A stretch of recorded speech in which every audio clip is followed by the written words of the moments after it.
Bonjour à toutes et à tous, bienvenue à cette troisième session de formation de sensibilisation sur le sujet de la levée de fonds. Je suis Stéphanie Schoen, vice-présidente de la commission finance et dans le comité de pilotage AFPC pour le label iFrance. Donc au nom de l'équipe iFrance et de l'AFPC, on vous accueille dans cette troisième possibilité de vous perfectionner ou d'apprendre des choses sur le sujet de la levée de fonds. Je rappelle que iFrance, c'est bien évidemment a pour objectif de vous permettre, vous les pôles, de proposer un accompagnement, une préparation à la recherche de financement privé. C'est faciliter pour vos membres l'accès à des investisseurs, c'est l'objectif pour vos membres. Et pour vous, bien sûr, l'objectif de ces sessions, c'est de vous donner le vernis nécessaire ou les compléments d'information nécessaires pour que vous puissiez appréhender la préparation des entreprises. Alors, je fais une petite mise à jour sur ce qu'on fait au niveau du comité iFrance. Bien évidemment, on continue de mettre à jour toutes les documentations qui peuvent vous servir, que vous pouvez consulter en termes de nombre de labellisés, de nombre de levées de fonds, puisque c'est nos grands métriques, c'est ça, c'est le nombre de labels et le nombre de levées qui grandit à chaque session. La dernière ayant eu lieu hier et aujourd'hui, si mon information est juste. Un autre grand sujet qui nous préoccupe aujourd'hui, c'est de pouvoir avoir un accès à une information très ciblée et pertinente sur ce qu'il se passe dans les levées de fonds, avec quel type de fonds, avec quel type de start-up, à quel endroit du monde, sur quelle technologie et sur quel marché. Et on réfléchit depuis quelque temps, vous avez peut-être eu d'ailleurs une consultation de la part de Mélanie sur ce sujet. Et donc, c'est acquérir une licence d'une plateforme qui nous permet d'accéder à ce genre d'informations. Ça ne sert pas uniquement à la levée de fonds, ça sert à de la veille concurrentielle et à de la veille technologique. Qu'est-ce qui se fait? Sur quoi investissent les entreprises, les investisseurs? Et donc, finalement, quels sont les produits qui vont se retrouver sur le marché? Et dernier point, que nous travaillons depuis un certain temps au sein de la commission iFrance, c'est le fait de pouvoir bénéficier ou organiser en tout cas un événement avec le concours de la DGE. Alors, ça ne vous a pas échappé, on a quelques turpitudes ou perturbations en termes gouvernementaux, ce qui complique la donne pour que les opérationnels de la DGE puissent avancer sereinement. On nous a quand même confirmé que c'était toujours dans les tuyaux et qu'il se tiendrait prêt. Bien sûr, ça ne sera plus en fin 2024 comme nous souhaitions le faire, mais plutôt premier trimestre 2025. Ça donnera une occasion concrète aux entreprises qui ont été labellisées ou qui sont en recherche de fonds de pouvoir être présentées à des investisseurs dans un cadre plutôt confidentiel, avec des investisseurs, on va dire, triés sur le volet et de la même manière des entreprises triées sur le volet. Voilà, j'introduis pas plus que ça. Je vous souhaite de bons échanges et surtout de poser vos questions. N'hésitez pas, on est là pour du partage. Posez vos questions. Je crois qu'il y a, si je ne me trompe pas, un chat. Et je vous laisserai donc tout simplement intervenir dans ce chat. Vous exprimez-vous, c'est le moment. Et je passe la parole à Vincent Ruffat pour qu'il puisse commencer la partie qui nous concerne aujourd'hui, consacrée, je crois, à la partie pitch. Bonjour à tous. Merci Stéphanie pour cette introduction. Alors, je vais vous partager une petite présentation. Tout d'abord, ravi de participer à cette formation sur le pitch deck et ravi de répondre à toutes vos questions. Comme l'a dit Stéphanie, plus cette présentation est interactive, le mieux. Donc, n'hésitez pas à poser vos questions au fil de l'eau. Quelques mots de présentation. Donc, Vincent Ruffat, je suis associé chez MGT Partners. J'ai commencé ma carrière avec une casquette d'investisseur au sein du fonds de venture capital de BPI France. Et cela fait maintenant 8 ans que je suis banquier d'affaires. Donc concrètement, mon métier, c'est d'accompagner des entrepreneurs, entrepreneurs de start-up, de PME, de TI, sur toutes leurs opérations capitalistiques, que ce soit de la levée de fonds, de la cession, adossement ou de l'accompagnement sur l'acquisition de structures stratégiques. Donc MGT Partners, nous, on est une banque d'affaires qui est dédiée pour ces entrepreneurs. On a 3 bureaux, Paris, Lyon et Milan. et on se positionne comme multispécialiste sur 8 secteurs que l'on connaît bien. On est 4 associés avec pas mal de bagages, qui fait qu'on a ces secteurs de prédilection que vous avez devant vous. Et donc, on a travaillé sur plus de 200 transactions, moi personnellement sur une trentaine de transactions, autant levée de fonds que M&A. Et donc, je suis ravi de pouvoir vous parler d'une partie importante de ce process qui est le pitch deck. Voilà. Donc, le pitch deck, pour que tout le monde soit aligné, c'est un document de présentation synthétique, concis, qui est destiné aux investisseurs dans les process de levée de fonds. Et l'objectif, c'est d'amorcer un dialogue avec des investisseurs. Donc, c'est un document qui pourrait être envoyé en amont d'une première rencontre pour pouvoir susciter un intérêt. Donc, je vous propose de commencer par quelques grands principes et ensuite on rentrera un peu plus dans le concret sur les différentes sections attendues. Donc, comme je disais, le pitch deck, c'est vraiment un outil marketing. Ça, il faut bien l'avoir en tête. L'objectif, c'est de susciter l'envie de l'investisseur. C'est de raconter une histoire. Il faut être lisible, cohérent, qu'on ait bien un fil rouge tout le long de cette présentation. Si l'investisseur ne comprend pas ce que vous faites, je vous dis vous, hein, mais c'est le discours que vous pourrez tenir auprès des entrepreneurs que vous accompagnez. Si l'investisseur ne comprend pas ce que vous faites, l'investisseur n'investira pas. Donc, il faut vraiment se mettre à sa place, partant de zéro en termes de compréhension de la société, du marché, du secteur, et d'être le plus lisible. Oui, Jessica, vous aurez un accès à la présentation par la suite. Donc, être le plus lisible, cohérent et synthétique. Il n'y a pas un nombre de slides attendu. Ce n'est pas la taille qui fait la qualité. En revanche, c'est un slide, un message. Et ça, c'est très important. Il ne faut pas chercher à mettre trop d'éléments dans une même slide. On va perdre le lecteur.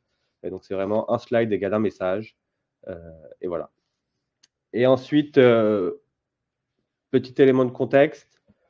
Les investisseurs, ils reçoivent des dizaines, voire des centaines de pitchs par semaine. Donc, c'est important de sortir du lot, de préparer sa stratégie de teasing, c'est-à-dire en sélectionnant les investisseurs que vous allez contacter.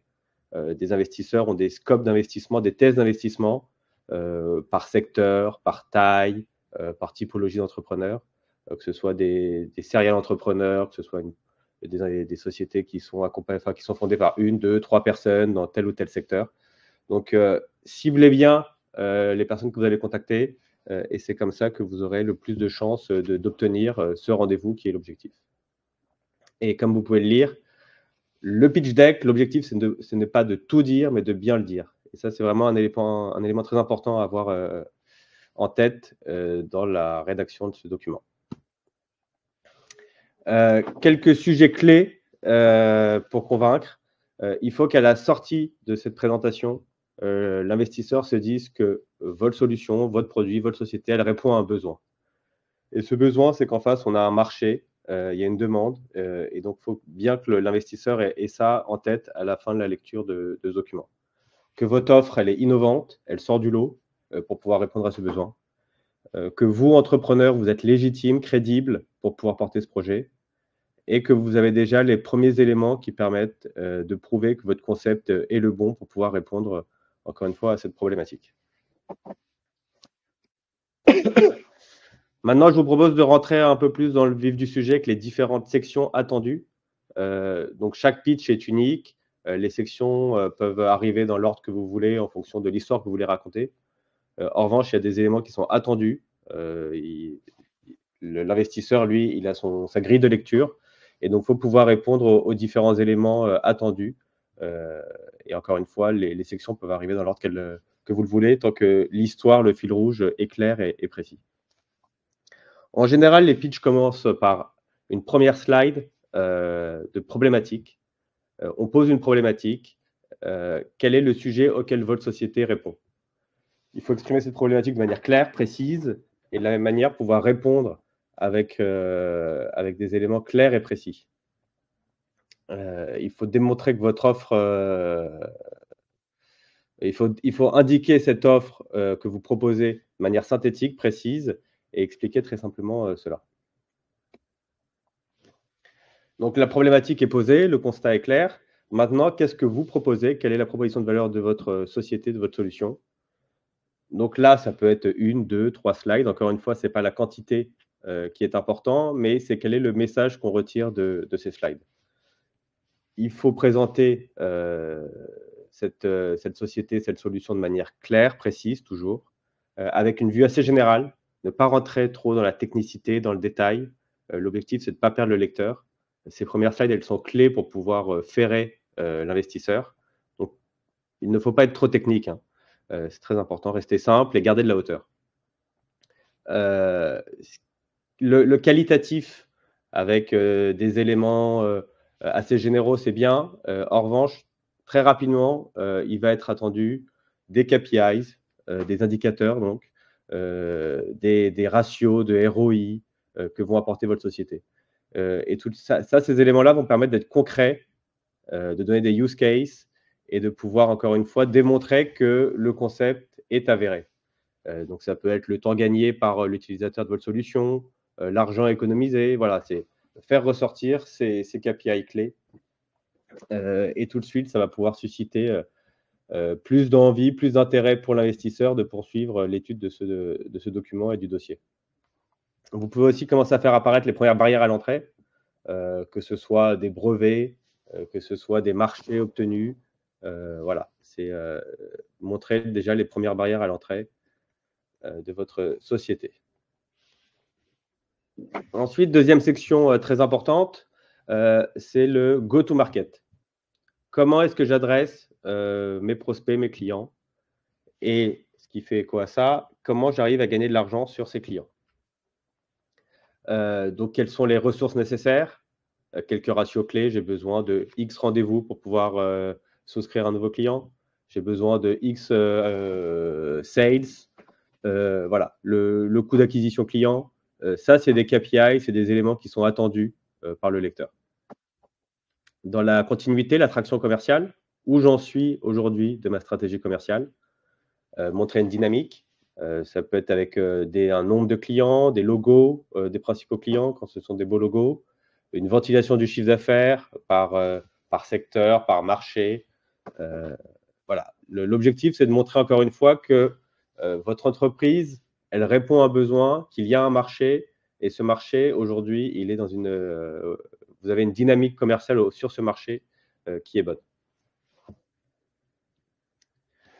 Donc, comment je touche mes clients et ensuite, comment je gagne de l'argent sur ces derniers? Est-ce que je vends de l'abonnement? Est-ce que je veux de la licence au nombre d'utilisateurs, à l'année? Est-ce que c'est un revenu que je prends one shot à la vente de mon produit? Est-ce qu'au contraire, c'est du récurrent trimestriel, semestriel, annuel?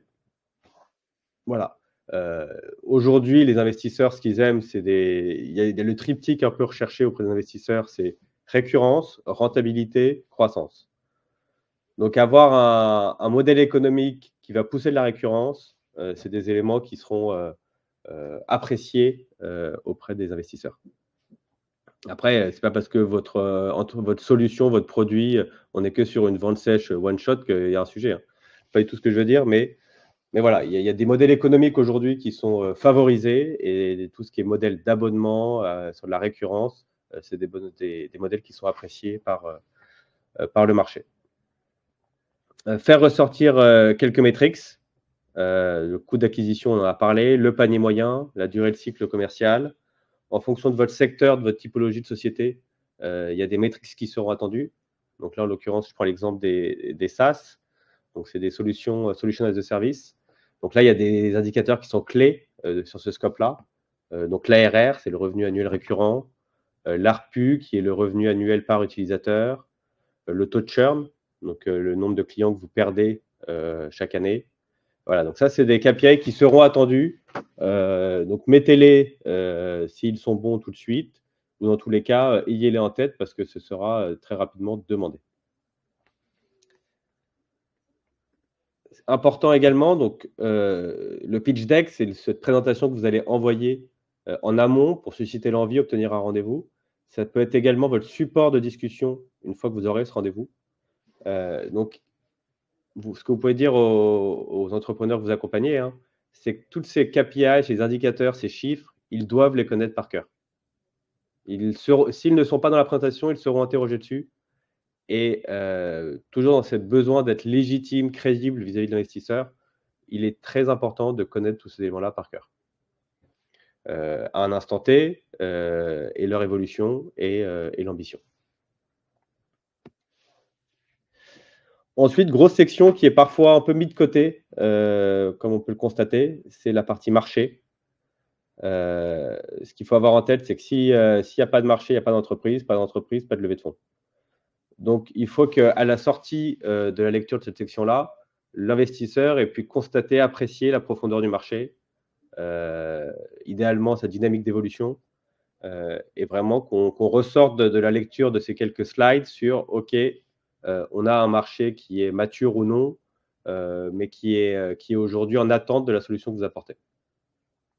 Ces slides, elles sont clés aussi parce que l'investisseur, lui, comme on l'a dit, hein, c'est les marchés sur lesquels, auxquels s'adressent vos entrepreneurs peuvent être des marchés qu'il connaît bien, parce qu'il a déjà investi dedans, parce qu'il les a étudiés, parce qu'il a aussi vu des analyses de ce marché par des prismes différents, par des concurrents, des sociétés qui adressent le marché différemment. Donc, ces quelques slides, elles sont clés pour vraiment aligner le lecteur sur votre vision du marché, votre définition du marché. Ensuite, point important, comme on le disait, il faut que la présentation, elle soit claire, simple, et pas mettre de la friction avec trop d'éléments. Donc, n'hésitez pas à mettre des annexes en complément pour permettre de faire un peu plus de pédagogie, faire des liens vers des études ou approfondir les éléments. Vraiment, l'idée, c'est d'avoir un fil naturel tout au long de cette présentation. Le marché, donc ce qu'on va attendre, c'est des chiffres, bien sûr, hein. Soyez synthétique. On a trop souvent vu des slides marché où il y a une volonté d'en mettre trop. On va voir 10, 15 KPI. Le lecteur, il va être un peu perdu. Encore une fois, c'est un slide, un message. Qu'est-ce qu'on veut dire avec les éléments qu'on affiche? Sophie, en gros, il ne faut pas trop expliquer le marché, quitte à mettre un annexe qui donne un peu de détails. Exactement. Alors, ne pas trop expliquer, non. Il faut être clair et précis. En revanche, s'il y a de la pédagogie à faire, expliquer des dynamiques de marché, dans quel sens va le marché, vous pouvez mettre des annexes complémentaires. Pareil, si vous voulez faire un focus sur une évolution réglementaire de ce marché, vous pouvez faire un renvoi à une annexe. Vraiment, l'idée, c'est d'avoir un fil naturel, et donc il faut rester assez synthétique. Et voilà. Donc, sélectionner les chiffres qu'on veut valoriser et mettre en avant, mettre des liens. L'investisseur, lui, fera ses études à côté, son étude à côté sur le marché. Donc, n'hésitez pas à mettre des liens. Vous lui simplifiez la tâche et vous lui permettez d'aller sur le lien qui renvoie vers vos chiffres et vers une étude que vous aurez présélectionnée. Donc voilà. Définir son marché.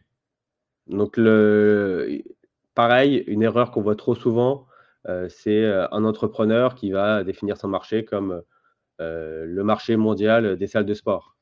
Non, il faut être assez clair, légitime, crédible.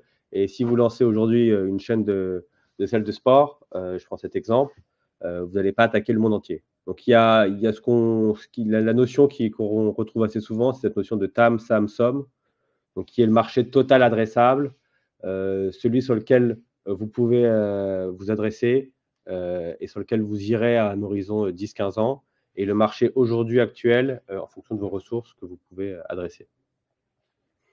Les dynamiques de marché aussi, hein. Si vous êtes sur un marché qui est en perte de vitesse, soit expliquer pourquoi vous êtes le bon pour pouvoir aller redynamiser ce marché, expliquer pourquoi il est en perte de vitesse, ou au contraire, si on est sur un marché en croissance, montrer que voilà, il y a un terrain de jeu qui s'agrandit chaque jour, et ce seront des éléments qui seront valorisés. Ensuite, pas de partie marché sans une analyse de la concurrence. Ça, c'est clé. Il faut avoir une vision assez globale de la concurrence, tant concurrence directe qu'indirecte. Valoriser les axes de différenciation. Donc, ce qu'on voit souvent, hein, c'est un tableau à double entrée avec en colonne votre solution et celle de vos concurrents. Et puis, en ligne, les différentes fonctionnalités ou propositions de valeur que vous avez. On va souvent retrouver des tics partout où sur toutes les fonctionnalités que vous proposez, et montrer justement que vos concurrents ne proposent pas ces fonctionnalités-là. Alors, bien sûr, c'est une vision qui est un peu biaisée. En revanche, elle fonctionne bien.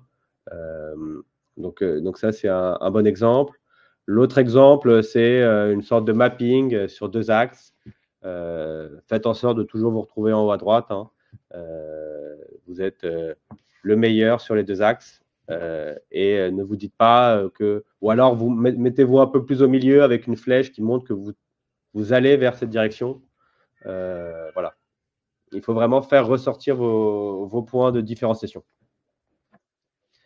Et si vous ne l'avez pas fait dans les slides précédentes, les barrières à l'entrée, qu'est-ce qui fait que vous êtes dans cette position-là, sur cet axe-là? Donc, c'est vos brevets, c'est les différents modèles que vous avez réussi à craquer, c'est un accès à votre solution différente.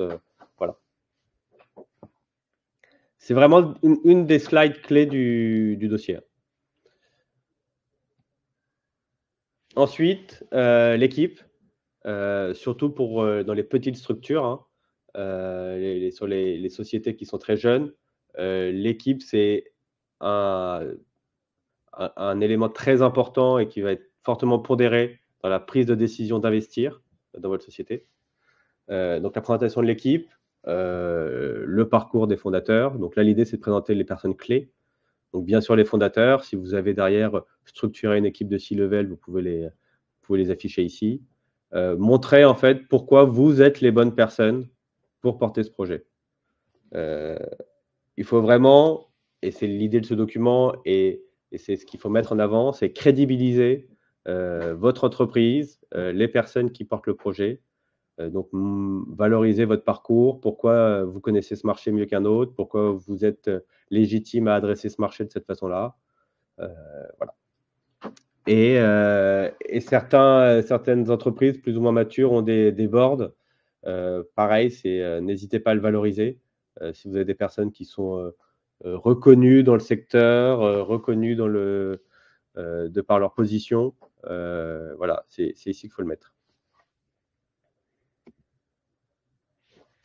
La roadmap, alors ça, c'est une slide qu'on peut retrouver un peu plus tôt dans le document.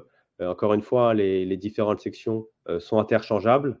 Mais ce qui va être attendu, c'est cette slide de roadmap. Quelles sont les différentes milestones, donc les points d'étape franchis depuis la création de la société. Points d'étape technologiques, en termes de version de votre solution, en termes de brevets déposés, en termes de mise en place d'une API ou autre. Les milestones commerciales, donc là, ça peut être en termes de nombre de clients, en termes de gros clients franchis, et RH avec les principaux recrutements ou nombre d'employés dans votre société. Ça, c'est la vision passée. Ce qu'il faut toujours, c'est tourner vers le futur, tourner cette présentation vers le futur. L'investisseur, aujourd'hui, il arrive à un point d'étape de la société. Et l'objectif, c'est qu'il vous accompagne sur l'étape d'après. Donc, montrez-lui dans quelle direction vous voulez aller, à court et moyen terme, et surtout, valorisez votre ambition. Voilà, qu'est-ce que vous voulez être aujourd'hui? L'investisseur, lui, il a une vision à 5-7 ans à vos côtés. Ça, c'est… alors, on a des fonds qu'on dit evergreen ou des family office qui, eux, n'ont pas de date de sortie obligatoire. Les véhicules plus traditionnels, eux, ils ont une visibilité à 5-7 ans. Donc, l'idée, c'est de leur dire, OK, où est-ce que je serai dans 5-7 ans? Et quand l'investisseur, lui, passera la main, soit via une session, soit via une session de sa participation à un autre fonds d'investissement, voilà où est-ce que je souhaite aller.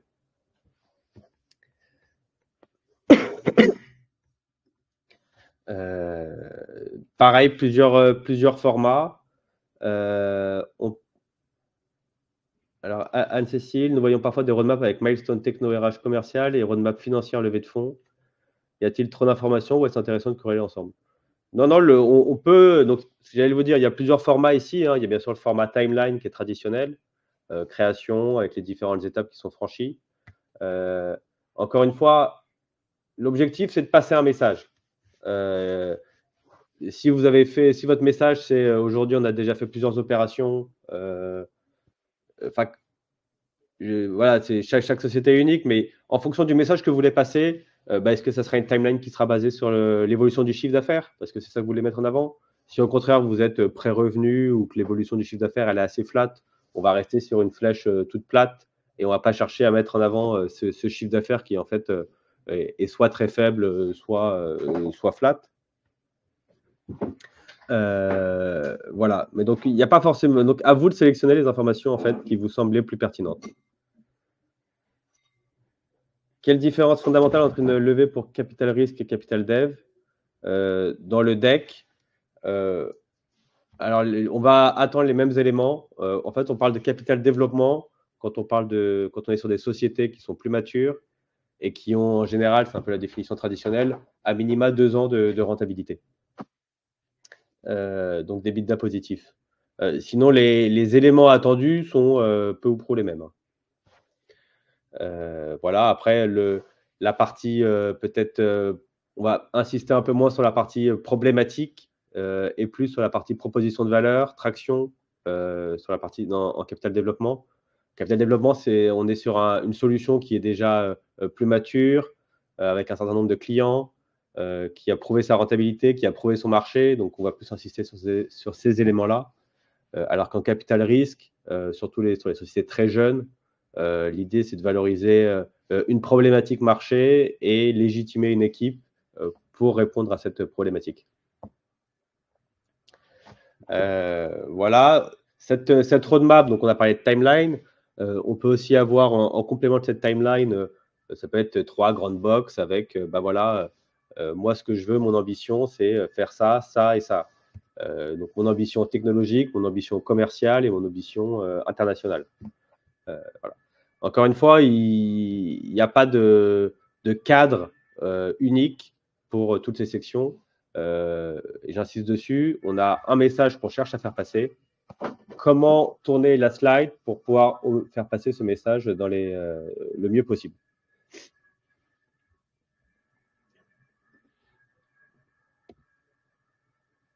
Ensuite, bien sûr, la partie plus financière, business plan et process de levée. Là, moi, ce que je recommande, c'est une présentation assez synthétique du compte de résultat. Aujourd'hui, ce qu'on constate depuis maintenant quelques années, ça va être une slide assez synthétique avec juste un histogramme qui peut être du chiffre d'affaires, de l'ARR, et ensuite en dessous, un bullet point en dessous de chaque année, l'évolution de l'EBITDA ou à travers une ligne. Voilà, être assez synthétique, uniquement présenter les principaux agrégats, l'année actuelle, les 2 années précédentes et les années futures. Nous, c'est ce qu'on préconise, c'est plutôt ça.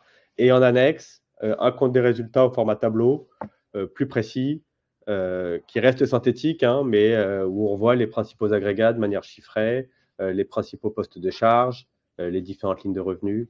Voilà. Et donc ça, c'est quelque chose qu'on peut retrouver en annexe pour ne pas complexifier le message au départ. Le plan de trésorerie, ça aussi, il a un intérêt très important de travailler dessus en amont. Nous, on recommande de travailler dessus sur des plans de trésorerie mensuels. L'idée, c'est que ce plan de trésorerie, pour accomplir ce BPE, très important que ce plan de trésorerie soit corrélé au business plan que vous affichez. Donc, ce plan de trésorerie va faire ressortir un besoin de financement pour pouvoir accomplir ses ambitions en termes de chiffre d'affaires et d'EBITDA. Donc, il doit être aligné au plan présenté et mettre un détail en annexe. Donc, nous, ce qu'on fait aujourd'hui, c'est donc cet histogramme que j'évoquais et une baseline ou un titre de la slide qui dit que pour accomplir ce plan, l'entreprise a besoin de tant de millions d'euros. Et ensuite, tous les éléments plus précis sont en annexe ou seront discutés à la suite de la première rencontre. Voilà, donc là, on a vu les différentes sections clés. Maintenant, ce que je vous propose, c'est de mettre en avant quelques bonnes pratiques. Avoir un fil rouge, je vous l'ai dit depuis que j'ai commencé cette présentation, avoir un fil rouge tout le long du pitch. Faut pas chercher à se perdre, faut pas chercher à se dire que cette slide-là, c'est une parenthèse du reste du document. Non, dans ces cas-là, vous le mettez en annexe. Il faut vraiment qu'il y ait un fil conducteur naturel tout au long de la présentation. Rester synthétique, ne pas chercher à trop en dire, mais bien le dire. J'insiste dessus. L'objectif, encore une fois, c'est que ce document permette d'obtenir un rendez-vous avec l'investisseur. Donc, soyez synthétique, précis, clair. Vous ne savez pas dans quelles conditions le document sera lu, que ce soit sur son téléphone, imprimé sur son ordi. Donc, ne pas chercher à mettre trop de texte. Soyez aéré. Ayez un type de format qui soit aussi assez sexy, parce que l'investisseur, lui, on l'a dit, hein, il reçoit des dizaines de pitchs. Donc, sortez un peu du lot. Adaptez les couleurs à votre logo, à votre charte. Voilà. Mettre en valeur ses atouts, soigner la forme, on vient de le dire, mettre en valeur ses atouts, très important bien entendu. On a 10, 15, 20 slides, ne pas trop en dire, uniquement ce qui vous valorise, tant en termes de concepts prouvés, en termes de part de marché, en termes de nombre de clients. Voilà, qu'est-ce qui vous différencie, vous, des autres? Pourquoi? Et donc, c'est ces éléments-là qu'il faut mettre en avant tout de suite. On l'a dit, le qualitatif, c'est très sympa, mais ce qu'on veut, c'est démontrer quelque chose, démontrer tout ce qu'on est en train d'évoquer. Et ça, il n'y a qu'une seule chose, c'est des chiffres, des KPIs, des exemples. C'est comme ça qu'on arrive à prouver tout ce qu'on est en train de se dire et toutes les jolies phrases ou les jolis graphes qu'on affiche. Dernier point important, se préparer. Se préparer, ça veut dire quoi? Ça veut dire faire relire son document, interroger les lecteurs qui vous accompagnent, qui vous aident sur la compréhension, la technicité. Est-ce qu'il y a une envie derrière? Vous allez bien sûr avoir des objections, des questions, donc les anticiper, les préparer, ne pas les prendre de manière trop émotionnelle. On peut avoir des entrepreneurs, c'est vraiment leur bébé, ils pensent avoir raison sur tout, alors qu'il y a bien entendu des éléments, des angles qui seront challengés. Donc, ne pas les prendre trop à cœur et au contraire, les anticiper pour pouvoir préparer les réponses. Voilà, je vois qu'il y a une question de Anne-Cécile. La difficulté sur les levées de seed, c'est d'avoir des entrepreneurs encore en phase de R&D qui ont du mal à être en avance sur KPIs. Bien sûr hein, là, ce que je vous donne, c'est une vision assez générale. Il y a beaucoup de sociétés qui sont pré-revenues. Il y a aussi des secteurs dans tout ce qui est deep tech et autres où il y a beaucoup de R&D. Donc, c'est des KPI qui sont plus difficiles à mettre en avant. Dans ces cas-là, il faut insister sur d'autres atouts. Hein. Ça va être quoi mes atouts? Ça va être mon équipe. Ça va être les brevets déjà mis en place. Ça va être le point d'avancement de mes recherches. Les premiers retours que je peux avoir en termes de succès sur la partie recherche. Et donc voilà, il faut trouver les bons angles pour valoriser. Et en effet, hein, il y a des secteurs qui sont plus durs et donc les attentes de l'investisseur ne seront pas les mêmes. Mais les attentes de l'investisseur ne seront pas les mêmes parce que l'investisseur connaît ce secteur et donc c'est les investisseurs qui auront un focus deep tech, qui auront un focus santé ou autre, qu'il faudra cibler. Aller cibler un investisseur assez généraliste, pardon, avec un document ou une société qui est pré-revenu, qui a encore besoin de 3 ans de recherche, ça sera plus difficile. Donc, vous allez aussi perdre du temps, vous essouffler, ça peut démoraliser. Et donc, la stratégie de teasing est très importante.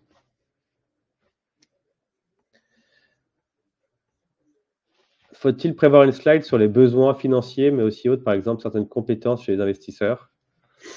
Alors, je ne pense pas que ce soit nécessaire de l'inscrire dans le document. L'idée, c'est de montrer le BP, les ambitions, on l'a dit, le besoin de financement pour y arriver. On peut avoir une slide qu'on retrouve assez fréquemment sur comment cet argent sera utilisé. Est-ce que ce sera pour recruter, ce sera pour de la technologie, ce sera pour du marketing, ce sera pour structurer une équipe de sales. Donc ça, on peut le présenter. En face de tous ces chiffres, bien sûr, c'est un fichier Excel qui vous sera demandé assez rapidement dans le process. Donc, c'est important d'avoir un fichier Excel, un business plan qui est transférable, qui est facile à lire et on ne sera pas toujours là pour le redescendre avec l'investisseur. Donc, il faut toujours avoir cette vision de je donne ce document à un externe. Est-ce qu'il est capable de comprendre assez rapidement quels sont mes drivers, comment est constitué le fichier et comment est construit le fichier. Voilà, Bruno, j'espère que j'ai répondu à votre question. On arrive au bout de la présentation. Maintenant, preneur de vos questions. Pour ou contre annoncer la valo, éventuellement le pourcentage de parts cédées. Alors ça, contre, totalement contre. C'est le marché qui fera la valorisation de la société, hein. Donc, ayez en tête, vous, des indicateurs en fonction de combien ont levé vos concurrents, éventuellement si la valorisation est disponible a posteriori de l'opération. Ça vous donnera un bon benchmark. Ensuite, en fonction de la typologie de levée de fonds, est-ce que c'est de la série A, série B, série C? Il y a aussi des market practices, des éléments qui seront attendus en termes de part de détention du management. Donc voilà. Et encore une fois, Anne-Cécile, vous devez le savoir.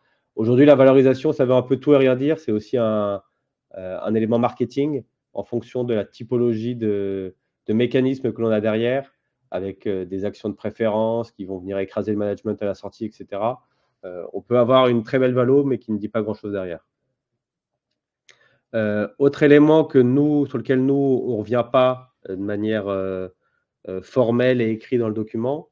Après, c'est de la discussion et de toute façon, en fonction de l'investisseur que vous aurez en face de vous, tout peut varier, donc ça ne sert à rien de le graver dans le marbre. Est-ce que vous cherchez, votre besoin de financement, il peut être de X millions d'euros, 5 millions d'euros. Ce n'est pas nécessaire de préciser, nous en tout cas, on ne le fait pas. Est-ce que vous cherchez 3 en equity, 2 en financement non dilutif? Est-ce qu'il y aura du BPI France? Est-ce que vous allez chercher d'autres mécanismes non dilutifs, type obligation convertible ou autre? Voilà, il y a un besoin de financement. Ce besoin de financement, il peut être adressé de façon différente en fonction de l'investisseur que vous aurez en face de vous. Donc, pas la peine de le graver dans le marbre. Tous les schémas sont envisageables et vous n'allez pas faire une présentation par typologie d'investisseur. Donc voilà. Quelles sont les principales causes de rejet de dossier? Ça, il y en a de très nombreuses, hein. Est-ce que c'est le bon momentum? D'une part, est-ce que la société est aujourd'hui au bon endroit, au bon moment dans son secteur, dans la structuration de son offre? Est-ce que également le fonds à qui vous parlez, les fonds, eux, ils doivent déployer un certain montant d'argent. Peut-être que le fonds à qui vous parlez, en fait, il a déjà déployé l'ensemble de son véhicule d'investissement et donc il n'est plus en phase d'investissement, hein, ça peut arriver. Donc voilà, ensuite il y a aussi des rejets parce que vous avez adressé les mauvaises personnes avec la mauvaise entreprise. Vous faites de la santé et vous adressez un fonds deep tech, généraliste ou autre. C'est soit un sujet qu'il ne regarde pas du tout, soit un sujet qu'il connaît moins. Autre élément aussi important, il est assez fréquent que les investisseurs, que les entrepreneurs ne fassent pas leurs recherches, et ça peut être même aller contre eux, c'est d'envoyer un document à un fonds qui a investi chez un concurrent ou un acteur assez proche. Donc là, c'est comment leur donner un peu d'intelligence ou d'éléments sur vous gratuitement, donc c'est un peu dommage. Donc voilà, on l'a dit au tout début de la présentation, la stratégie de teasing, elle est très importante. Faites vos recherches d'identification des bons investisseurs. Un élément aussi qui, au contraire, qui peut être pertinent, hein, c'est un fonds d'investissement qui a investi dans la société X. Elle en est sortie avec une très belle sortie. Donc, c'est un marché qu'il connaît bien. Il a constaté qu'il y avait de l'appétit sur ce marché. Il est assez fréquent qu'on puisse le voir réinvestir dans ce marché. Parfois, le rejet, le porteur de l'entreprise, comment l'accompagner? Alors, ça arrive en effet que l'entrepreneur, le porteur du projet, soit assez clivant et une vision un peu trop rigide de sa société, du marché, de comment faire les choses. Donc ça, c'est de la pédagogie, c'est de l'accompagnement. Nous, notre métier en tant que banquier d'affaires, c'est de le challenger. Donc voilà, c'est du temps à ses côtés, lui montrer que voilà, le marché, peut-être qu'il est fait différemment. Si après 1, 2, 3, 4 rejets, vous constatez qu'il y a ces sujets-là qui sont toujours remontés, et avec quelques pincettes, lui expliquer voilà, la raison de ces rejets et faire en sorte de pouvoir faire différemment la prochaine fois. Ensuite, j'ai une question de René sur les secteurs attractifs en ce moment. Je ne dirais pas qu'il y a des secteurs plus attractifs que d'autres. Il y a des modèles aujourd'hui qui sont plus appréciés que d'autres. Aujourd'hui, les fonds recherchent beaucoup du B2B. Enfin, bien sûr, il y a des fonds spécialisés B2C, consumer goods, etc. Mais c'est vrai qu'aujourd'hui, le B2B est un modèle qui est très apprécié. C'est plus facile d'aller taper des entreprises que des consommateurs individuels. C'est des paniers moyens en général plus élevés, etc. Donc le B2B. Ensuite, tout ce qui est autour de l'impact. Il y a beaucoup de fonds qui se sont créés et qui ont levé de l'argent avec une thématique à impact, que ce soit de l'impact environnemental, sociétal. Aujourd'hui, il y a beaucoup d'argent qui est disponible. C'est des fonds d'investissement qui n'ont pas forcément déployé tous leurs véhicules d'investissement. Donc, on sait qu'il peut y avoir des bons débouchés sur les sociétés à impact. Autre secteur attractif.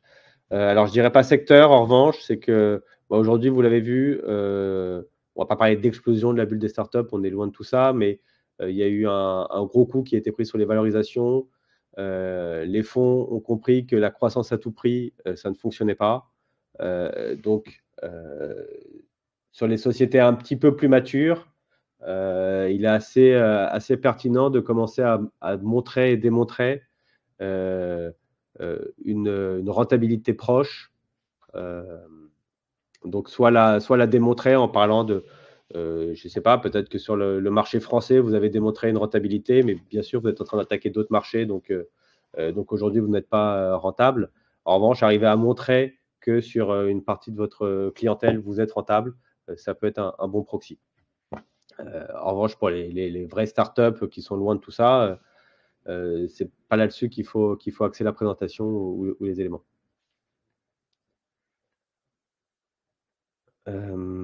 Question de Sébastien. Certains decks présentent des perspectives de marché difficilement vérifiables. Aucun détail sur le développement de l'activité n'est fourni. N'est-ce pas rédhibitoire du point de vue de l'investisseur? Si. Hein.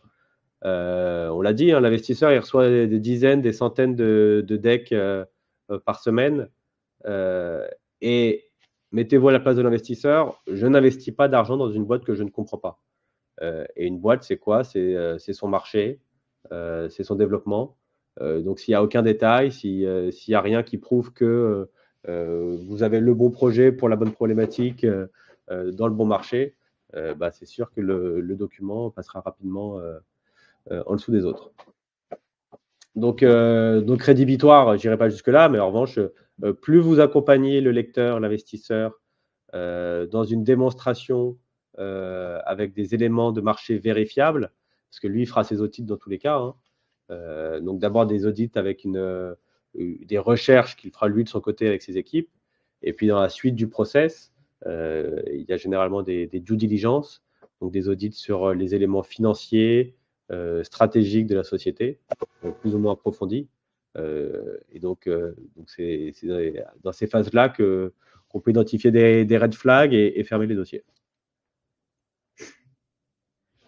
Certains fonds peuvent-ils entrer dans l'équipe de l'entreprise pour aider à diriger et vendre? Alors non, ce n'est pas l'objectif d'un fonds, hein, surtout sur la partie VC. Le fonds, lui, il investit justement sur une équipe. Lui, il n'est pas opérationnel. Il pourra vous ouvrir des portes, vous aider à institutionnaliser la société, mais il n'a pas vocation à diriger, faire de la vente. Alors, si le fonds a une participation ou des participations qui pourraient utiliser votre solution, et il sera ravi de faire le go-between et de pousser votre offre auprès de ses participations, mais il ne prendra pas son bâton de pèlerin pour aller faire du commercial à votre place. Voilà. René, comment vous rémunérez-vous et quel accompagnement faites-vous? Alors nous, MGT, on se rémunère principalement au success fee. Donc nous, on rencontre les entrepreneurs, on valide qu'on ait les bonnes personnes pour les accompagner et derrière, on se rémunère avec une commission sur le montant levé. Et quel accompagnement nous faisons? On fait de la levée de fonds, du M&A, donc cession, acquisition, transmission, adossement. On fait aussi du conseil un peu plus spécifique en amont. On a beaucoup de clients qui ont une vision à 2-3 ans de ce qu'ils veulent faire, mais il y a un besoin de structuration, donc on les aide en amont de tout ça. Et ça peut parfois passer par la recherche de financement bancaire non dilutif. Et l'idée, c'est de pouvoir aligner les planètes, donc on les accompagne là-dessus, pour pouvoir faire une opération plus structurante par la suite. Anne-Cécile, les investisseurs ne vont pas se positionner forcément tout de suite. Il faudra donc revenir vers eux avec une mise à jour. Que prévoir dans ce cas comme support? Un rappel du projet des KPIs depuis la dernière fois. Et du coup, faut-il être malgré tout ambitieux et à la fois prudent sur les prévisionnels envoyés? Car 5-6 mois après, il peut y avoir du retard. Tout à fait. Alors, les opérations de levée de fonds peuvent prendre entre 4 et 6, 8 mois en fonction. Donc, il faut avoir un document qui est ambitieux, mais qui est en ligne avec les chiffres actuels et à minima les chiffres que vous aurez dans 5, 6, 8 mois. Il n'y a rien de pire. Alors, dans le monde de la startup, du VC, ça arrive fréquemment. On a évoqué tout à l'heure le capital développement. En cap dev, quand on arrive avec un budget et qu'en cours de process, on décote le budget, bien sûr, c'est un très mauvais message. Je préfère, nous, quand on accompagne sur du cap dev, on est assez conservateur sur l'année en cours et on préfère arriver avec des bonnes nouvelles plutôt que des mauvaises nouvelles. En revanche, en année N+1, N+2, N+3, n'hésitez pas à être assez ambitieux, mais réaliste et crédible. Hein, encore une fois, c'est très important. Votre business plan, vous allez le faire en fonction de drivers clés. Est-ce que c'est un nombre de clients? C'est un nombre de sales qui va transformer un nombre de prospects et donc un nombre de clients fois un panier moyen? Voilà, c'est comment est-ce que vous construisez votre plan et si vous êtes en dessous, bah, pouvoir le justifier assez simplement.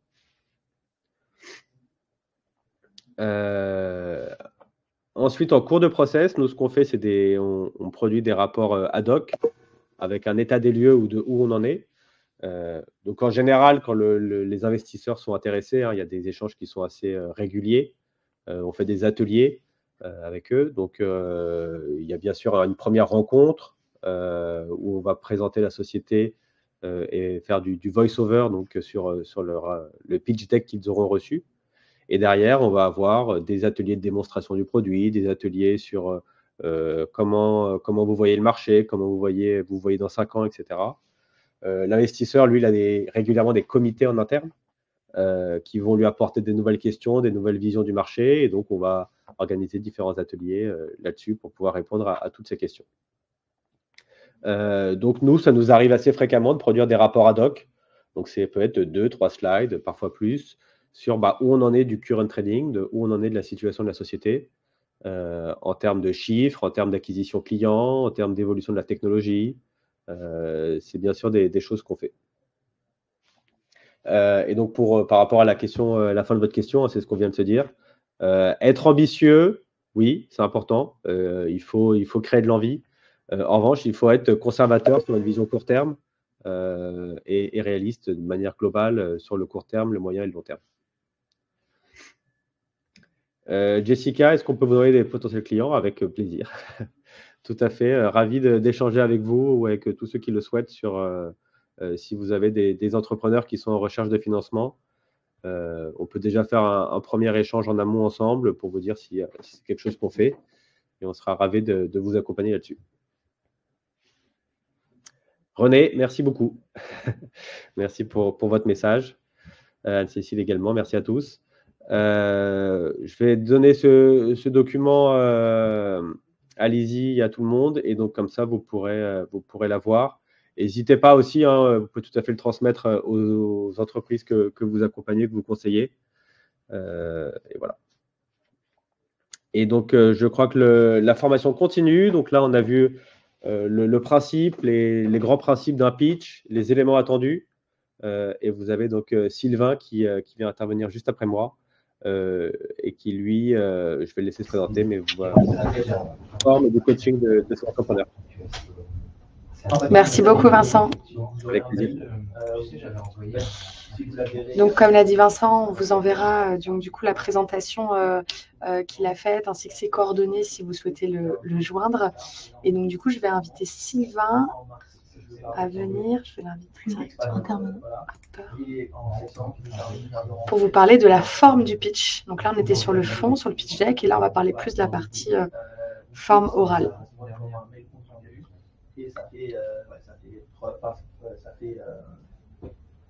Ça fait quoi, c'est voilà, la base de la formation. C'est pas que aussi, justement, c'est très souvent de façon ad hoc, en mode Hop, ok. Bonjour, bonjour tout le monde. Est-ce que vous m'entendez bien?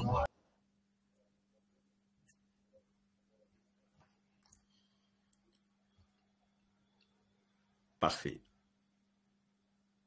Ok, super. On m'entend très bien. Nickel. Alors, je vais partager mon écran. Hop.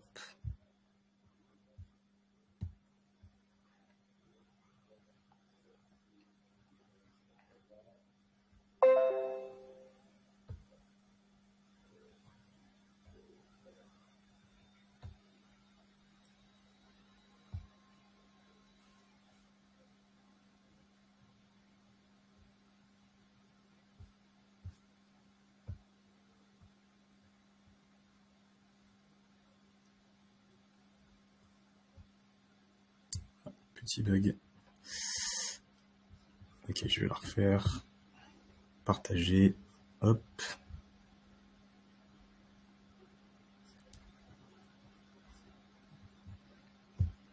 Voilà.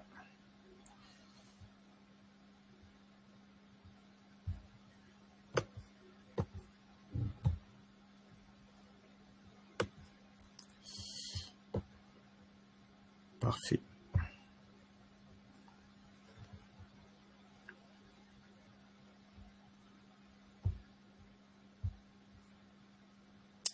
Ok. Alors, j'ai l'impression qu'il ne veut pas mettre les deux fenêtres en même temps. Présenter. Alors, est-ce que là, vous voyez bien ma slide?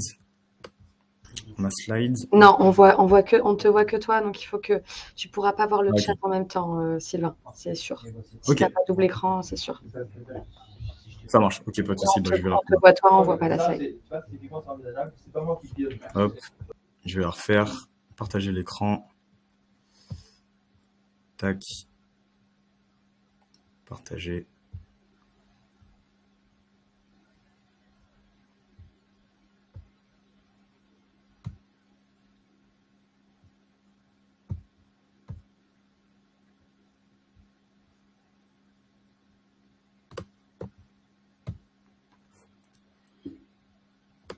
Ok, alors normalement c'est bon. Est-ce que vous voyez bien mon écran? Lizzie, si tu peux me faire un feedback. C'est bon, on voit bien ton écran. C'est bon. C'est bon? Ok, oui. Nickel.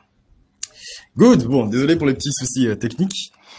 Alors déjà, merci beaucoup Vincent pour ta présentation. Alors c'est vrai qu'on s'est appelé hier. Tu me disais si j'avais des choses à ajouter, que j'hésite pas à intervenir. Bah écoute, j'avais rien à rajouter. C'était super intéressant, c'était super précis, c'était très concis et très clair. Et donc là, tu as vraiment parlé du fond de la prise de parole, du pitch, de ce qui est attendu en termes de contenu. Et donc moi, je vais intervenir, comme tu l'as bien dit, comme tu as bien fait la transition, sur la forme. J'ai beaucoup aimé la phrase que tu as dit. Si l'investisseur ne comprend pas ce que vous faites, il n'investira pas. Et moi, je dis souvent la même chose. Si l'investisseur ne comprend pas ce que vous dites, il n'investira pas. Et donc, vous avez beau en effet préparer un super pitch deck, la manière d'en parler va également énormément compter. Et donc aujourd'hui, on va voir comment maîtriser l'art du pitch sur la forme. Alors c'est vrai qu'on pourrait prendre des heures et des heures pour parler du pitch, mais là je vous ai vraiment condensé peut-être une vingtaine d'heures de ce que je fais classiquement avec les clients que j'accompagne. Et donc pour commencer, je vais me présenter d'une manière un peu spéciale, vous allez voir. Alors, bonjour tout le monde, moi c'est Sylvain Ossienne et je vais vous parler du petit Sylvain. Donc là, vous avez un petit Sylvain qui avait 7 ans à l'époque, qui était extrêmement timide. J'avais peur du regard des autres, j'avais peur de m'exprimer, j'avais peur de prendre la parole en public, j'avais peur, j'avais honte. Et au fur et à mesure de ma vie, pendant plus de 15 ans, j'ai été beaucoup exposé à de la prise de parole à travers le sport. Donc, j'ai été capitaine, j'ai été arbitre de basket, donc j'ai dû prendre la parole. J'ai été animateur en centre sportif, donc je devais parler devant des centaines, voire 200 enfants. J'ai également fait de la musique, donc des concerts, j'ai fait des tournées, j'ai fait des clips, et donc ça m'a poussé à prendre la parole. Et également, dans mon cursus universitaire, j'ai fait aujourd'hui 9 années d'études en neurosciences, en neurobiologie. Et donc, dans toutes mes années d'études, j'ai dû prendre la parole régulièrement. J'ai dû faire des présentations. Ce qui fait que j'ai été très, très exposé à la prise de parole. Et aujourd'hui, j'accompagne les entrepreneurs à améliorer leur prise de parole en public. Donc, je suis coach consultant en prise de parole. À ce jour, j'ai accompagné plus de 150 entrepreneurs dans leur prise de parole sous 4 tangentes. Donc, le pitch, bien sûr, les conférences, le media training et le leadership. Et donc, les entrepreneurs que j'ai accompagnés, donc depuis 2023, ils ont pu lever 1,5 million d'euros à peu près. Et pour l'année 2025, on est en cours avec plusieurs entrepreneurs d'une levée de plus de 100 millions d'euros. Et donc, je les coach sur la partie prise de parole en public, devant des investisseurs, devant des VC, etc. Ensuite, je suis également maître de cérémonie. Donc, j'ai pu être maître de cérémonie pour des événements au Palais des Congrès, à l'Assemblée nationale, dans d'autres événements entrepreneuriaux. Je fais également des formations, des workshops, des conférences sur les liens entre la neuroscience et la prise de parole en public. Et on le verra après, on va parler également de la neurobiologie du storytelling. Donc, j'interviens dans des fonds d'investissement, j'interviens en entreprise, en incubateur de start-up. Et la dernière particularité qui me concerne, c'est que je suis coach TEDx. Donc, pour les personnes qui connaissent les conférences TEDx, j'ai accompagné 9 speakers depuis novembre 2023 pour leurs conférences. Il faut savoir que les TEDx, c'est entre 6 à 9 mois de préparation pour 18 minutes de prise de parole.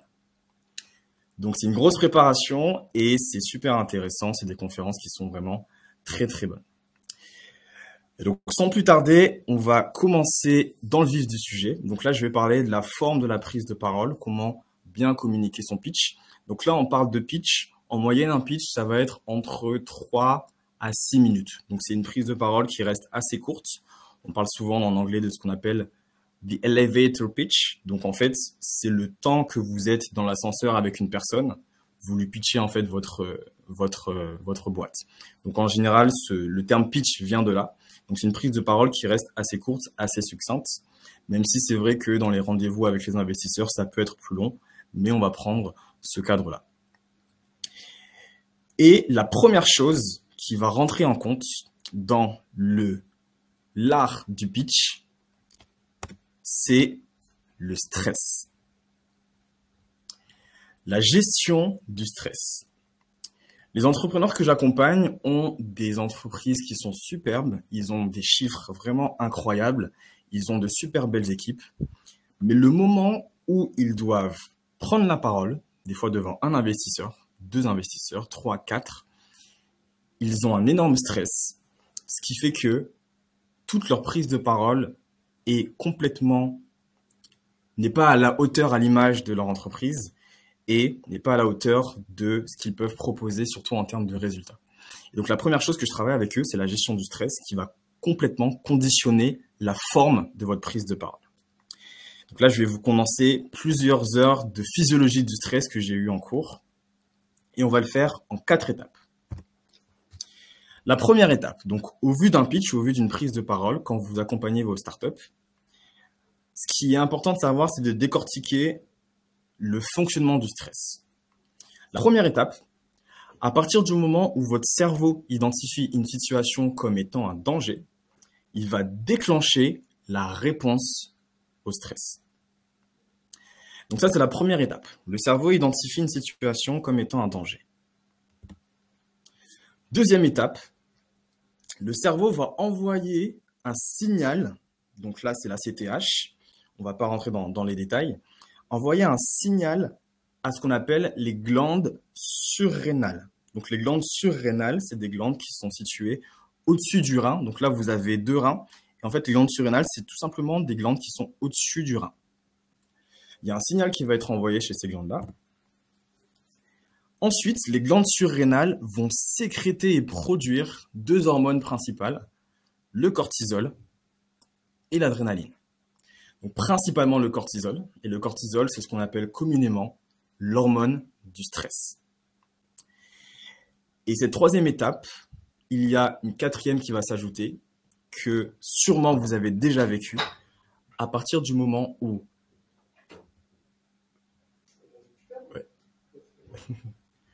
à partir du moment où le cortisol sera sécrété dans le sang, vous allez avoir plusieurs processus physiologiques qui vont survenir. 1. L'accélération des battements cardiaques. 2. L'accélération de la respiration. Quand vous sentez parfois votre respiration elle est un peu hachée, c'est à cause du cortisol. 3. On a également la contraction des muscles, donc au niveau du corps, au niveau des jambes. Et parfois, c'est ça qui va expliquer les tremblements, le fait qu'on tremble quand on doit prendre la parole, ou le fait que notre voix tremble également quand on doit prendre la parole. C'est à cause de la contraction des muscles. Vous avez aussi parfois un coup de chaud. Il y a des gens qui stressent tellement qu'ils en transpirent. Donc en fait, toutes ces choses-là, c'est des processus qui sont neutres et complètement réflexes. J'insiste vraiment sur ça parce que quand les entrepreneurs, les startups que vous accompagnez doivent pitcher, très souvent, il y a un coup de stress qui arrive et ils vont perdre complètement leurs moyens. Et ça va conditionner la manière dont ils vont parler. Bizarrement, ils vont parler beaucoup plus rapidement, ils ne vont pas mettre de silence, ils vont oublier des informations. En fait, c'est à cause du stress. Et donc, l'idée, c'est quoi? C'est que maintenant qu'on a pu décortiquer comment le stress fonctionne de façon physiologique, c'est de voir comment on peut mieux le gérer quand ça arrive et comment vous pouvez aider, conseiller les startups que vous accompagnez. 3 choses principales. La première chose, c'est de respirer. Tous les coachs vont vous le dire, c'est important de respirer, mais il y a vraiment une raison anatomique et physiologique derrière la respiration. En fait, quand vous stressez, votre corps utilise énormément d'énergie et utilise énormément d'oxygène. Et le truc, c'est que tout l'oxygène est redirigé vers le cœur, vers les poumons et vers les muscles. Ce qui fait qu'il y a moins d'oxygène qui est redirigé vers le cerveau. Et ça, c'est problématique parce que ça explique les trous de mémoire, ça explique les bugs, ça explique le fait qu'on n'arrive pas à vraiment mobiliser tout ce qu'on a pu apprendre, par exemple les KPI, etc., etc. Et donc, le fait de respirer, ça permet d'apporter beaucoup plus d'oxygène dans son corps et surtout de rediriger l'oxygène vers le cerveau. Ce qui fait que les neurones vont mieux fonctionner et donc on va mieux mobiliser notre mémoire, on va être beaucoup plus concentré sur notre prise de parole et ça va nous aider à réduire le stress et la suractivation du corps. Deuxième chose, choisir de se battre. Alors c'est important, pourquoi? En anglais, on appelle la réponse au stress la réponse fight or flight. Donc fight, se battre, flight, c'est fuir. Donc c'est comme ça qu'on l'appelle en anglais. Et donc quand le stress survient, c'est tout simplement votre corps qui vous donne un signal qui vous prépare à un choix entre 2 choses, soit vous battre ou soit fuir. Et donc l'idée, c'est que le stress est neutre. L'idée, c'est de l'orienter directement en se disant « Ok, je suis prêt à me battre. Je suis prêt à tout faire pour réussir ce pitch devant les investisseurs. Je suis prêt à tout faire pour bien pitcher ma boîte, pour bien pitcher mon entreprise, pour bien parler de mes KPI, etc. » Donc ça, c'est super important de se dire « Ok, je reconnais que le stress est là. Mais c'est tout simplement mon corps qui me prépare pour me battre. »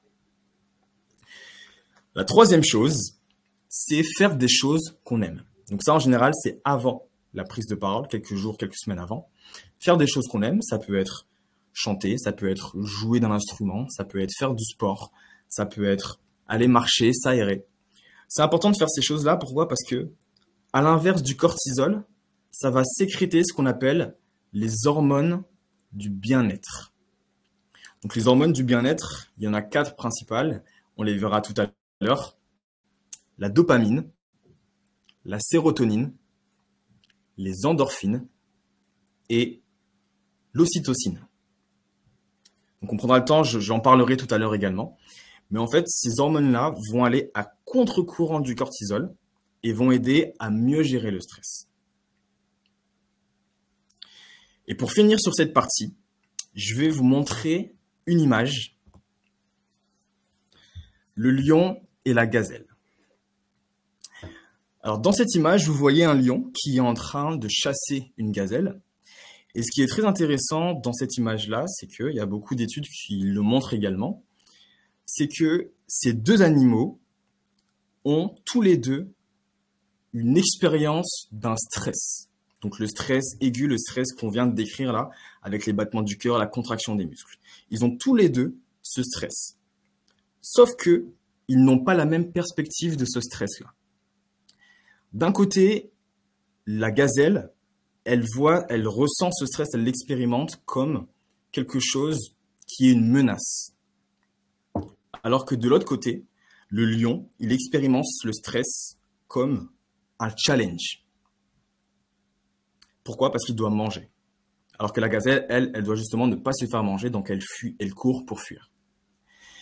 Et donc par rapport au stress, il y a une énorme question de perspective.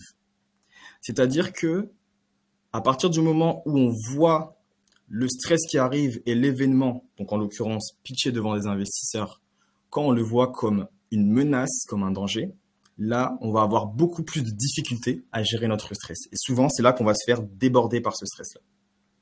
Mais à l'inverse, si on le voit plutôt comme un défi, comme un challenge, c'est là où on va mieux réussir à le gérer et on va l'utiliser comme une force. Et donc, cette image, elle est vraiment importante dans le sens de vous dire que quand vous sentez le stress, c'est complètement normal. Ça arrive, ça va arriver à ceux que vous accompagnez. C'est pas une question de si ça arrive, mais c'est une question de quand ça arrive. Ça va forcément être là, le stress. Et donc, l'idée, c'est que vu que c'est là, je vais l'utiliser comme une force en voyant la situation comme un challenge. Donc, ces choses-là sont importantes. Ça va aider les boîtes que vous accompagnez à mieux gérer leur stress en vue d'un pitch, en vue d'une prise de parole. Pourquoi? Parce que quand on arrive à gérer son stress, c'est là où on arrive à mieux maîtriser son pitch et à mieux partager les informations dans la manière de prendre la parole et surtout dans la forme. Donc ça, c'était la première partie pour l'art du pitch. Donc d'abord, réussir à bien gérer son stress. Ensuite, on va parler maintenant du langage corporel et de la voix. Le langage corporel. 4 caractéristiques. Ce qui est intéressant avec le langage corporel, c'est que votre corps parle. Et il ne demande pas d'autorisation pour prendre la parole. C'est pour ça qu'on parle de langage corporel. Et quand vos boîtes pitch, quand les personnes prennent la parole, il y a les mots qu'ils vont dire, mais il y a également l'attitude qu'ils vont avoir. Et donc là, on va décliner les différentes caractéristiques du langage corporel que j'ai choisi pour ce moment-là. Donc 1, la posture. La posture, donc c'est la manière de se tenir dans l'espace.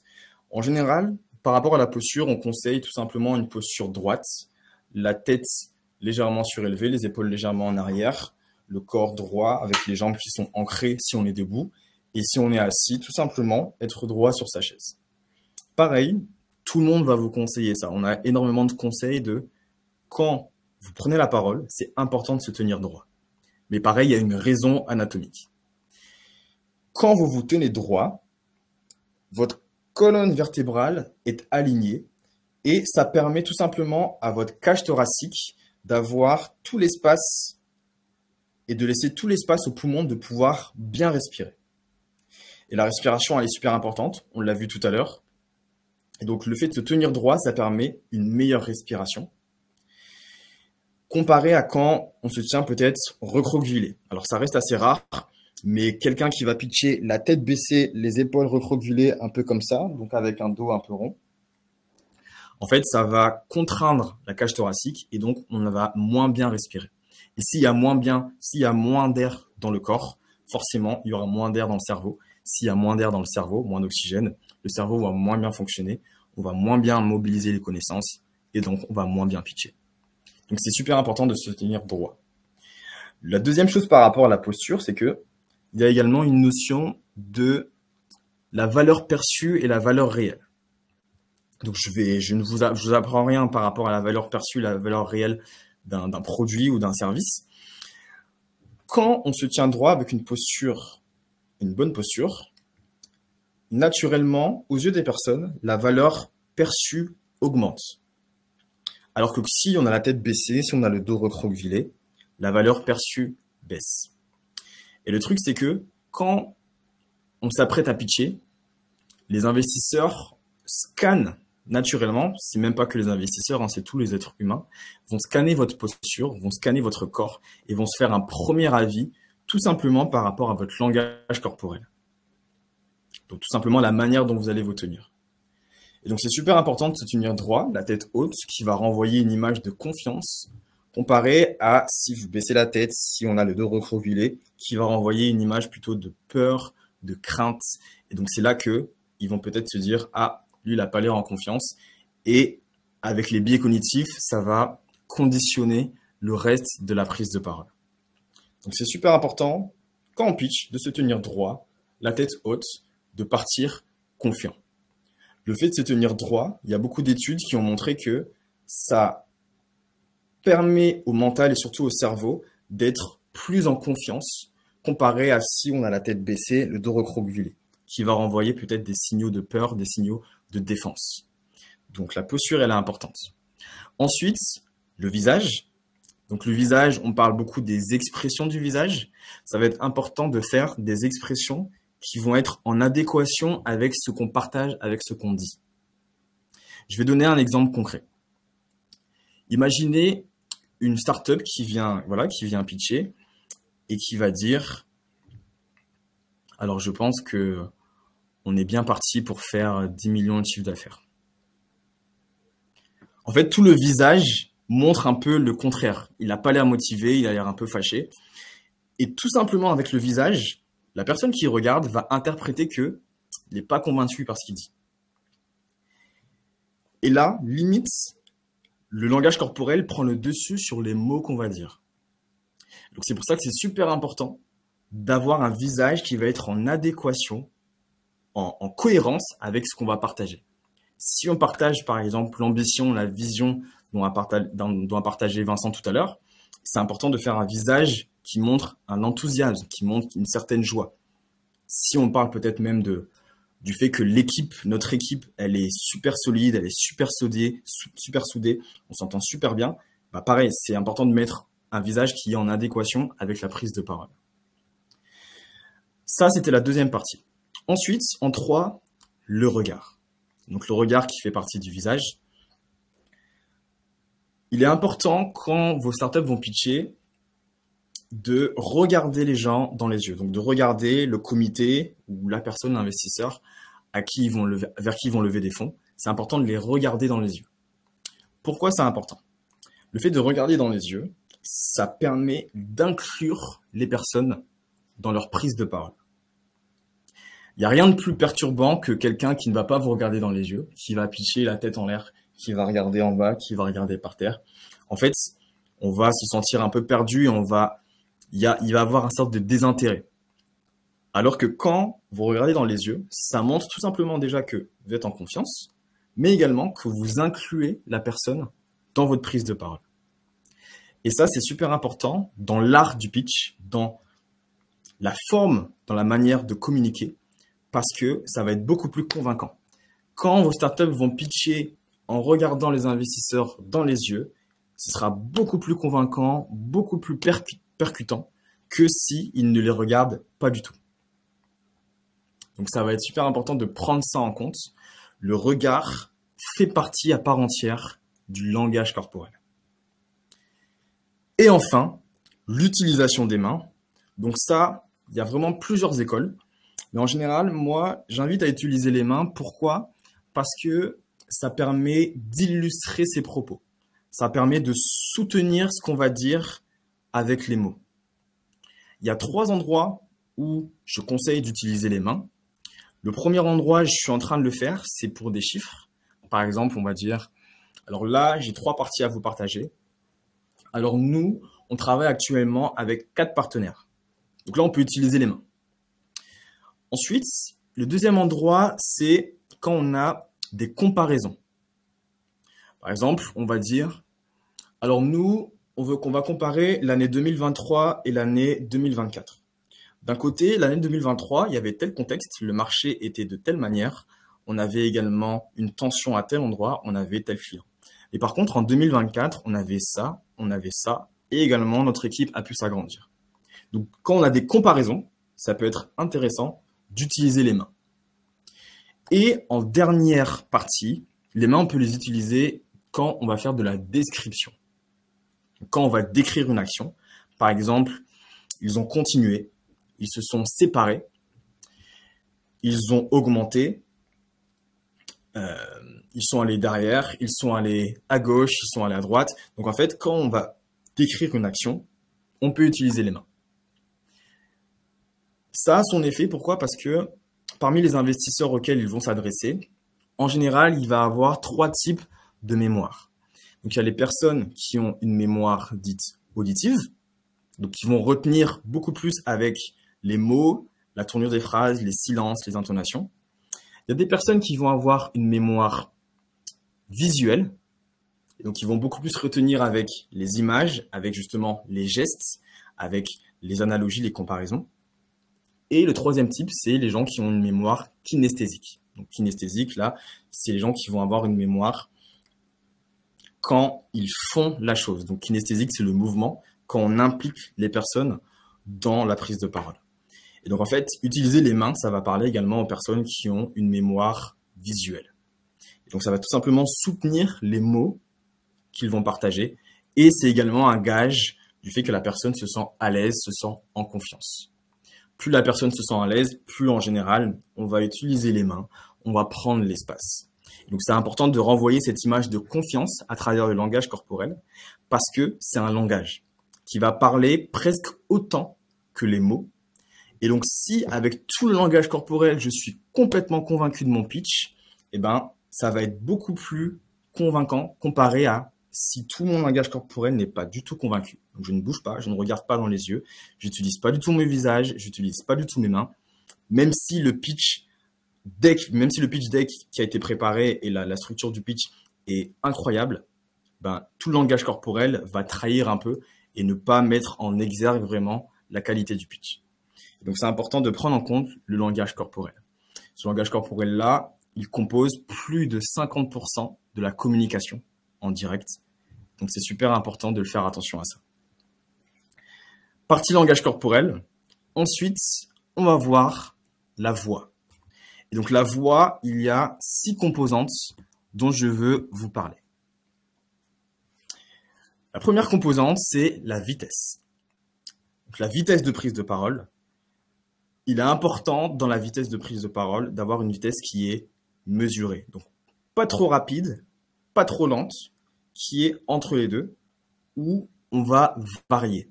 Donc par rapport à la vitesse, on peut ralentir quand on a quelque chose de très important à dire. Donc quand vous voulez vraiment insister sur une chose, comme je viens de le faire là. Et quand vous accélérez, c'est quand justement vous voulez accumuler plusieurs choses. Donc on a fait un partenariat avec X, Y, Z, etc., etc. Donc quand vous voulez accumuler des choses, là, on peut accélérer. Donc la vitesse, il faut faire attention parce que si vous parlez tout le temps trop vite, en tout cas les entrepreneurs que vous accompagnez parlent tout le temps trop vite, les informations ne vont pas être comprises. Elles vont pas être digérées ni acquises. Et comme Vincent le disait super bien, si l'investisseur ne comprend pas, il n'investira pas. Donc, il faut prendre le temps de parler tranquillement. Ensuite, on a le volume. Donc, le volume d'une prise de parole. En général, c'est vrai que ce type de prise de parole, ça se fait dans un bureau, donc il n'y a pas vraiment de gros problèmes en termes de volume. Mais c'est important d'avoir un volume qui est mesuré pour être vraiment compréhensible dans notre prise de parole. Ensuite, en troisième, on a l'intonation. L'intonation va donner la couleur à vos prises de parole, à vos phrases. On a ce qu'on appelle l'intonation montante et on a également l'intonation descendante. Donc, l'intonation montante, on connaît tous peut-être une ou des personnes qui vont parler constamment avec une intonation montante. Je vais donner un exemple là tout de suite. Alors bonjour, je m'appelle Sylvain, j'ai 29 ans, j'aime beaucoup l'informatique, j'aime beaucoup les finances. Donc là, j'ai fait une intonation montante constamment et vous avez eu cette impression-là que j'allais continuer. Alors que non, j'avais terminé. Et c'est là que le problème, il est. Parfois, avec notre voix, on renvoie les mauvais signaux. Et si on a un mauvais signal, plus un mauvais signal, plus un mauvais signal, plus un mauvais signal, en fait, l'investisseur qui écoute, l'attention va être complètement rompue et il va pas pouvoir en fait véritablement cerner et comprendre le fond de ce que l'entrepreneur veut lui partager. Donc c'est pour ça que même dans l'intonation, il faut bien placer ces intonations dans la manière dont on va prendre la parole. Intonation montante, c'est quand il y a une question ou en milieu de phrase. Un exemple en milieu de phrase. Alors, bonjour à toutes et à tous, je suis très heureux d'être ici. On va commencer notre séminaire. Donc, je suis très heureux d'être ici. On va commencer notre séminaire. Donc là, l'intonation montante au milieu d'une phrase et l'intonation descendante en fin de phrase pour mettre un point. Donc là, je l'ai fait. Bonjour à tous, bonjour à toutes. On va commencer le séminaire. Donc, séminaire. Donc, on fait un point. Pourquoi c'est important? C'est parce que ça va permettre d'enlever les frictions dans la compréhension des phrases. C'est vraiment du détail, hein. Mais arrivé à un certain niveau de prise de parole, ces détails s'entendent et vont faire la différence parce que ces investisseurs, ces fonds d'investissement, ces VC, ils voient peut-être des fois des centaines, voire des centaines et des centaines d'entrepreneurs, des fois à la chaîne. Et donc, quand on a ces petits détails qui sont placés au bon endroit, ça fait la différence. Quatrième, le silence. Donc, les silences sont hyper importants dans une prise de parole. Les silences, c'est pas l'inverse de la prise de parole, mais les silences font partie à part entière de la prise de parole. Et donc, dans les pitchs, quand vous allez vraiment entraîner vos entrepreneurs et les startups que vous accompagnez, les entreprises que vous accompagnez, il faut vraiment leur dire que le silence est important pour mettre du poids aux mots. Où est-ce qu'on place les silences concrètement? On va les placer avant et après un terme important. Je vais donner un exemple. Alors bonjour à tous, bonjour à toutes. Nous, aujourd'hui, on a un chiffre qui est crucial à vous partager. 68%. 68% des Français et des Françaises ont peur de prendre la parole en public, d'après une étude de 2022. Donc là, j'ai donné un vrai exemple. C'est vrai, hein, il y a vraiment 68% des Français et des Françaises qui ont peur de prendre la parole.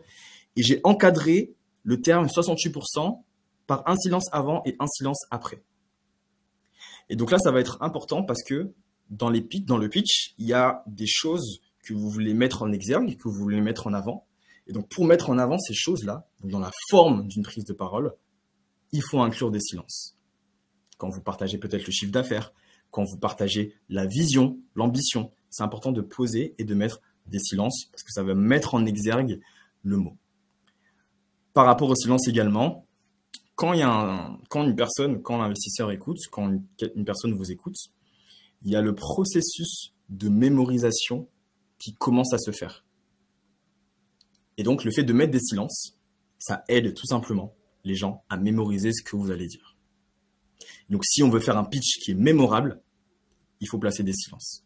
Et si le pitch est mémorable, si on retient bien sûr, il faut que le fond soit bon, et ben, l'investisseur aura beaucoup plus de probabilité de se souvenir de vous, parmi peut-être la centaine d'entrepreneurs qu'il a croisés, et d'investir dans votre startup ou dans votre entreprise.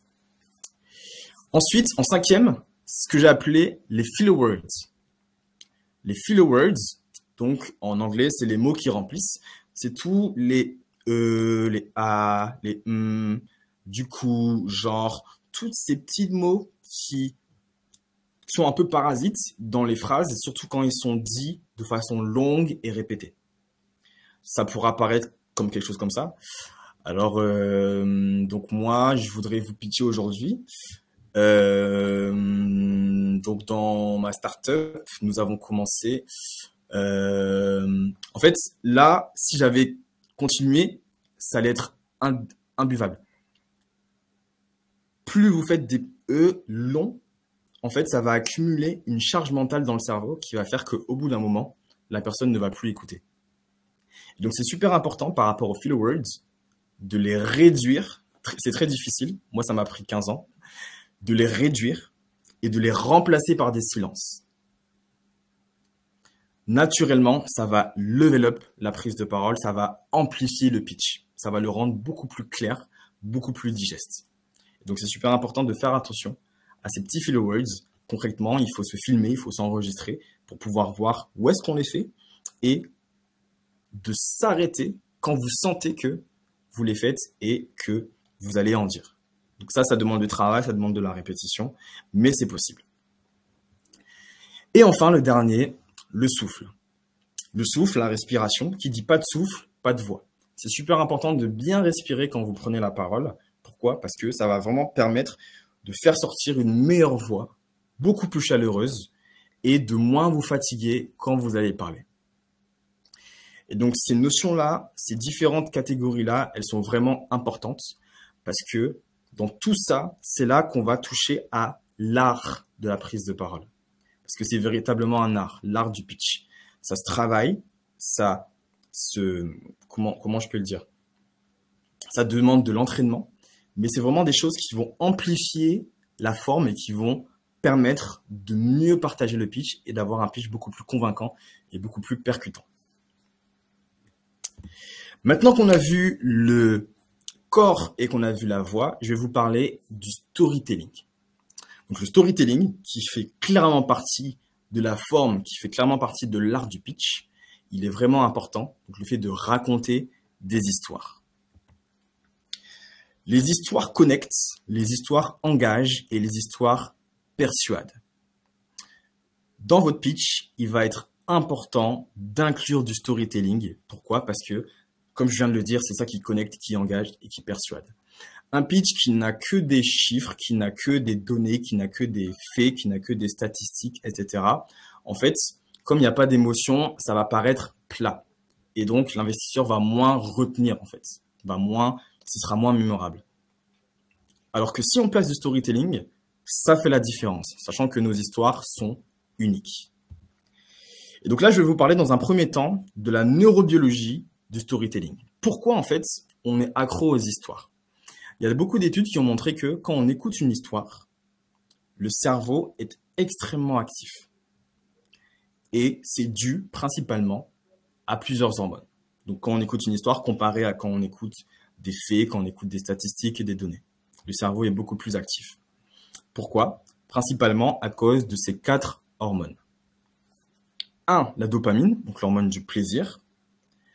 2, la sérotonine, l'hormone du bonheur. La sérotonine, elle est sécrétée par exemple quand vous rentrez d'une longue journée de travail. Ensuite, vous vous posez sur le canapé, vous êtes détendu. Cette sensation-là, c'est la sérotonine. En 3e, l'endorphine.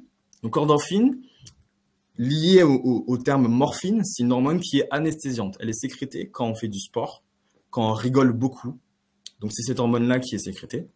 Et en 4e, l'ocytocine. Donc c'est l'hormone du lien, l'hormone de la connexion. Quand par exemple, vous faites un câlin à votre frère ou à votre sœur ou à vos parents, ou encore quand une femme vient d'accoucher, il y a un énorme relargage d'ocytocine, donc c'est l'hormone du lien. Et ces 4 hormones-là, en fait, elles sont sécrétées quand vous écoutez un storytelling. Et c'est pour ça que ça fait autant ça marque quand on écoute des histoires et on les retient beaucoup plus. Classiquement, comment on structure une histoire? Il y a énormément de structures, mais là, celle que j'ai choisie, c'est celle-là, qui est retrouvée partout. Dans le storytelling, très simple, la règle des 3. Contexte, conflit et issue-résolution. Donc, dans le contexte, qu'est-ce qui se passe?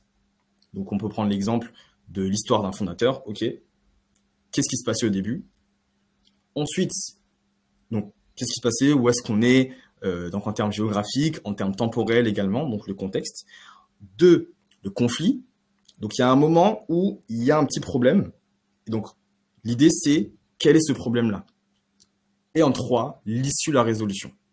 Ça, c'est la structure basique d'un storytelling, d'une histoire, que vous allez retrouver dans les séries, dans les films, au théâtre, etc. Contexte, conflit, issue, résolution. On a tous des histoires qu'on peut raconter.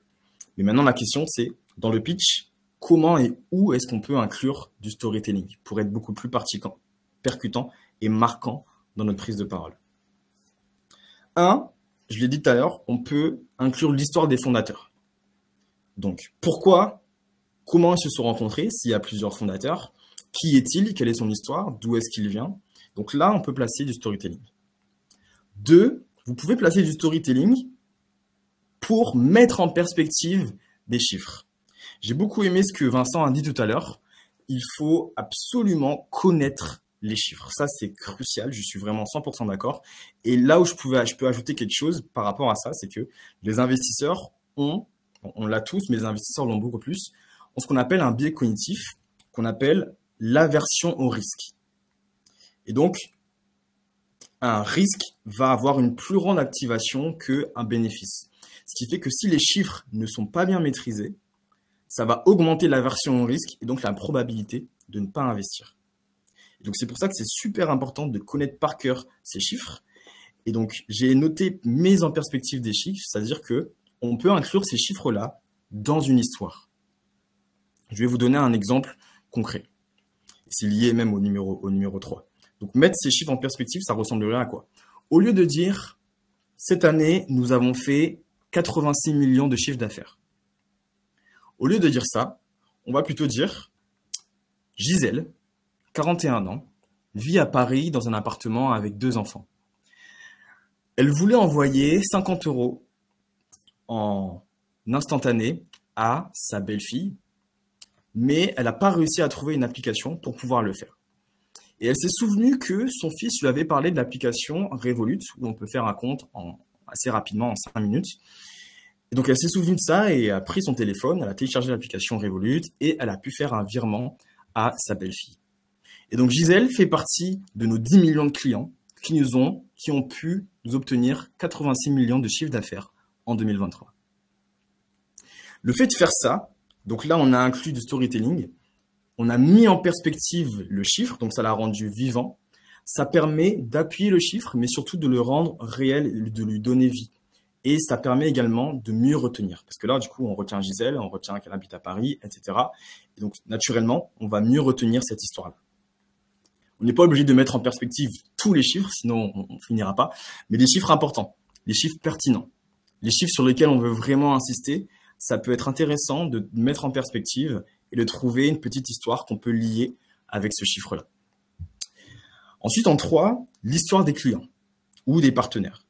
On peut prendre, Vincent parlait tout à l'heure des use cases, on peut raconter l'histoire de certains clients ou on peut raconter l'histoire de comment on a fait des partenariats avec telle ou telle personne qui augmente notre preuve sociale. Et donc, en fait, là, vous pouvez également placer un storytelling. Et enfin, en 4e, le why. Donc, pourquoi on a créé cette boîte-là? Pourquoi on fait ce qu'on fait aujourd'hui? Quelle est vraiment la raison d'être et la vision? Où est-ce qu'on se projette dans 5 ans, dans 10 ans? Quelle est notre ambition? Là, on peut placer un storytelling, on peut placer une histoire qui va être beaucoup plus convaincant et percutant.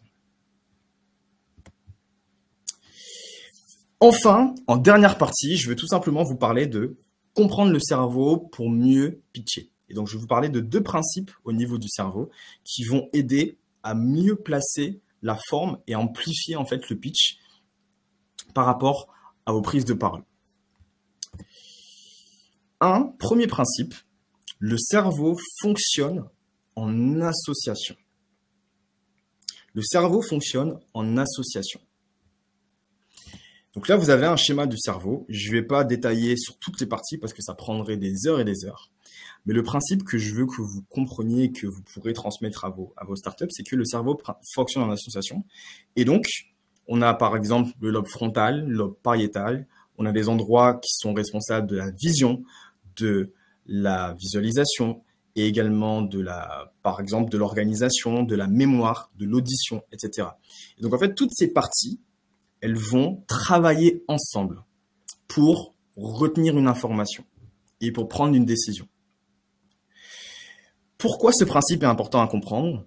Tout simplement parce que dans le pitch, quand vous allez préparer le pitch deck et quand vous allez prendre la parole, ça va être important d'utiliser tout ce que vous avez pour communiquer.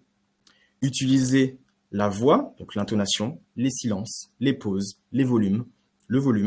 Utiliser le langage corporel, les mains, le regard, etc. Utiliser les histoires, parce qu'en faisant ça, vous allez augmenter vos chances que l'investisseur va vous retenir beaucoup plus, comparé à d'autres entrepreneurs qui peut-être ne font qu'une parole qui va peut-être être plate, simple, sans histoire, etc.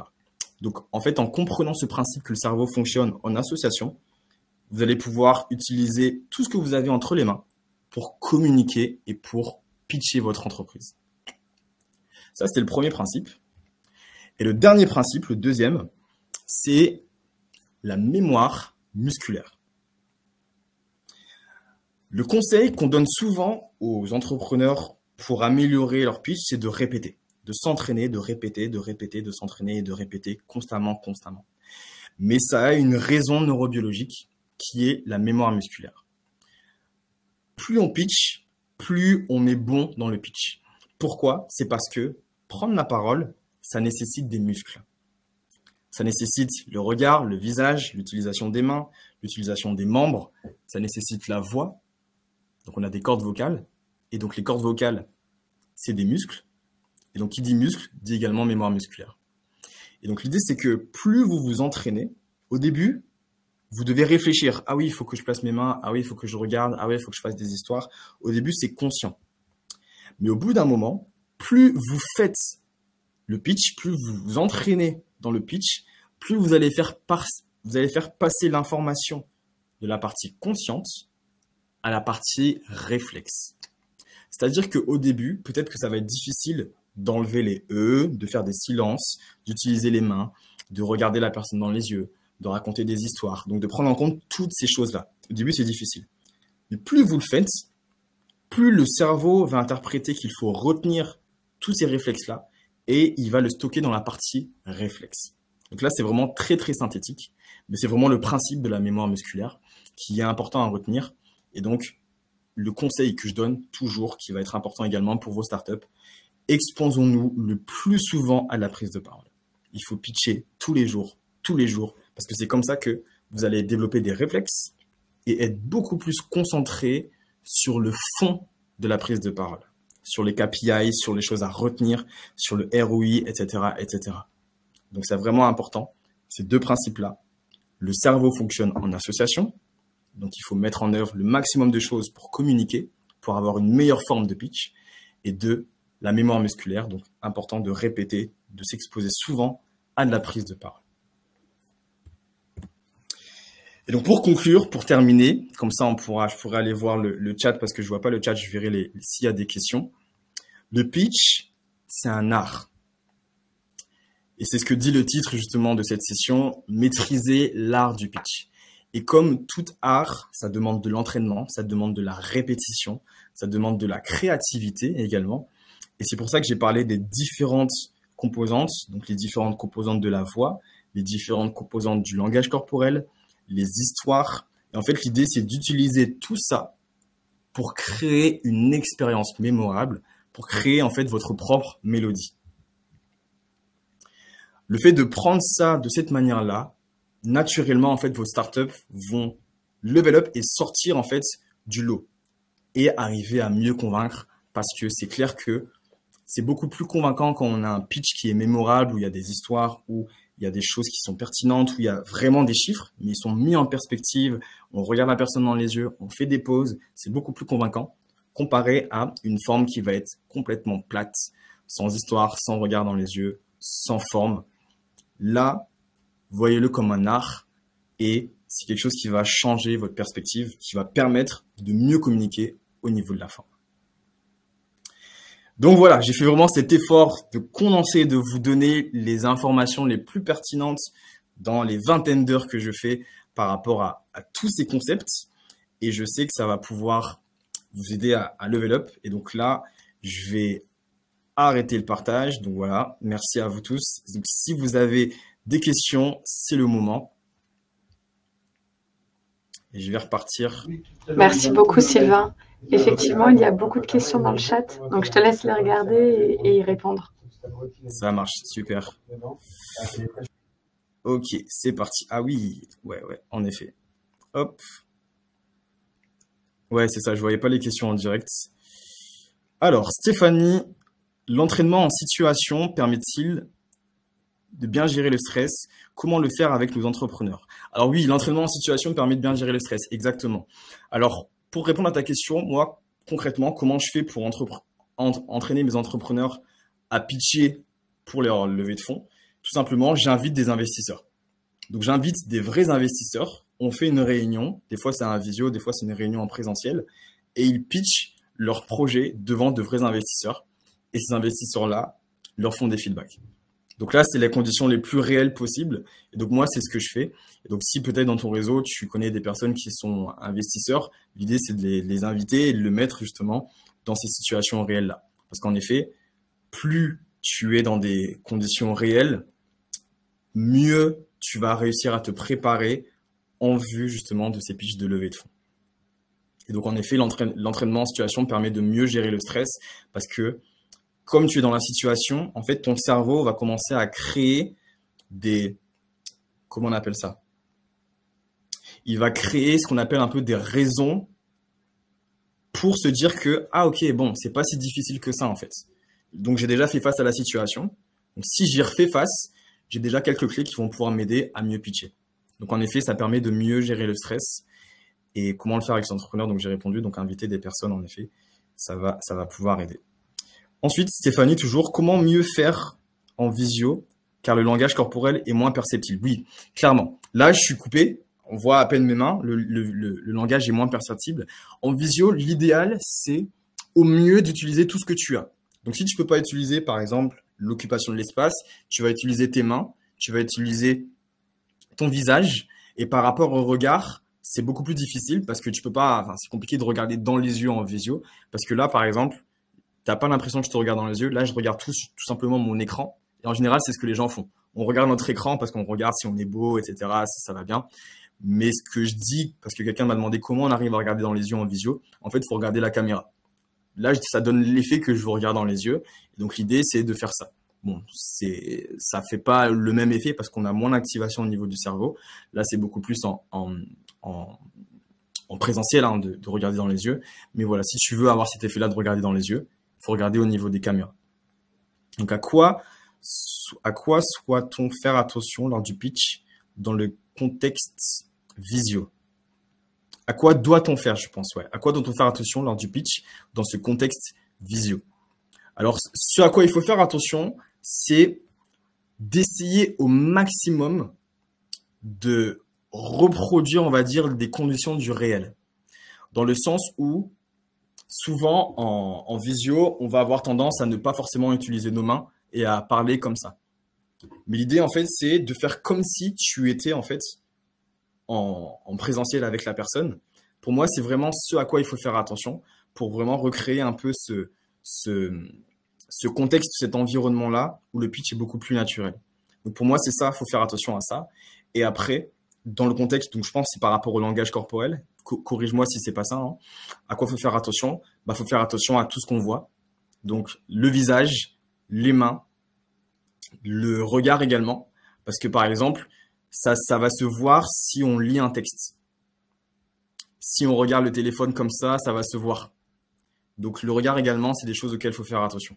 Donc, par rapport à ce à quoi il faut faire attention dans le pitch, dans le contexte d'un visio, ça va être au niveau du visage, au niveau des mains, donc tout ce qui va être visible. Après, en termes de structure, Vincent l'a déjà dit, ce sera plus ça. Donc, si j'ai répondu à ta question, n'hésite pas à me dire si tu as besoin d'autres précisions, tu peux écrire. Alors, Pauline, faut-il beaucoup répéter son intervention? Est-ce que cela ne bride pas la spontanéité et le naturel? Alors ça, c'est une question que j'ai beaucoup eue également. Alors, ça dépend de ta perspective, mais de base, justement, plus tu répètes, plus tu vas réussir à être naturel. Pourquoi? Parce que quand on n'a pas du tout répété, on a beaucoup plus de mal à chercher ses mots, à structurer ses phrases, et on est beaucoup moins libre dans notre prise de parole. À part si tu connais très très bien ta boîte et tu connais très très bien tes chiffres vraiment par cœur sans aucun effort. Mais c'est super important de répéter un minimum pour pouvoir te visualiser et pour pouvoir savoir à quel endroit tu vas être, à quelle structure tu vas utiliser, comment tu vas pouvoir justement pitcher. Parce que justement là, la spontanéité et le naturel arrivent quand tu arrives justement à te libérer de tout ce qui est les choses auxquelles tu dois penser au niveau mental. Plus tu répètes, plus ça devient naturel pour toi. Là, par exemple, je parle avec les mains. Au début, c'était pas du tout naturel pour moi de parler avec les mains. Vraiment pas du tout. Mais j'ai répété. J'ai été très exposé à de la prise de parole régulièrement. Et en fait, le fait que ce soit régulier, au bout d'un moment, ça devient une seconde nature. Et donc, c'est là que le fait de répéter son intervention, c'est naturel. Ça te pousse à être naturel. Et donc, la spontanéité, justement, comme tu connais ton pitch par cœur, tu peux être spontané à des moments et revenir sur une partie. Après, tu peux partir à gauche et revenir justement sur une autre partie. Donc, c'est là que tu arrives à jongler de façon très naturelle par rapport à ta prise de parole. Donc, en termes de quantité, en général, moi, je conseille de répéter au moins 3 fois. 3 fois, c'est vraiment la base. Ça te permet d'être à l'aise et c'est largement suffisant. Alors, Stéphanie, comment ne pas être stéréotypé dans son pitch? Comment ne pas être stéréotypé? 1, il faut déjà travailler le fond. Donc, travailler chaque partie. Qu'est-ce que tu mets dans chaque partie et quelles sont les transitions? Donc, ça, c'est vraiment la première chose. Vraiment mettre à l'écrit. 2, quand tu mets à l'écrit, il faut absolument écrire comme tu parles. Dans l'idéal. Ça, c'est ce qu'on travaille avec dans le coaching TEDx. C'est-à-dire que TEDx, on veut pas une prise de parole stéréotypée, cadrée, où c'est trop robotique. Mais en fait, on veut que ce soit naturel. Et pour faire ça, il faut écrire son texte, en tout cas les points, les bullet points, comme on parle. Et donc, comment on fait ça concrètement? Par rapport aux différents points, tu mets des bullet points et tu t'enregistres en train de parler de chaque point. Exemple, tu prends voilà la taille du marché. Ok, tu parles de la taille du marché. Tu prends le problème, tu parles du problème. Tu t'enregistres et tu écoutes en fait la manière dont tu parles. En fait, l'idée, c'est de structurer ton propos comme ça. Donc, d'utiliser des termes que tu utilises normalement quand tu prends la parole en public devant des personnes lambda. Bien sûr, des fois, il y a du jargon. C'est normal, c'est du langage technique. Mais pour ne pas être stéréotypé quand tu parles, il faut que avec des termes que tu utilises dans la vie de tous les jours, et plus tu vas le faire, plus ça va devenir naturel. Parce qu'en effet, souvent, les pitchs, ça paraît récité, en mode alors bonjour, nous sommes 3 cofondateurs et nous avons fondé la société. C'est pas très naturel. Donc l'idée, c'est tout simplement de parler comme tu parles normalement. Donc vraiment d'installer un cadre de discussion, d'échange avec un petit café, avec du chocolat, vraiment quelque chose de naturel. Et là, le pitch sera beaucoup plus naturel.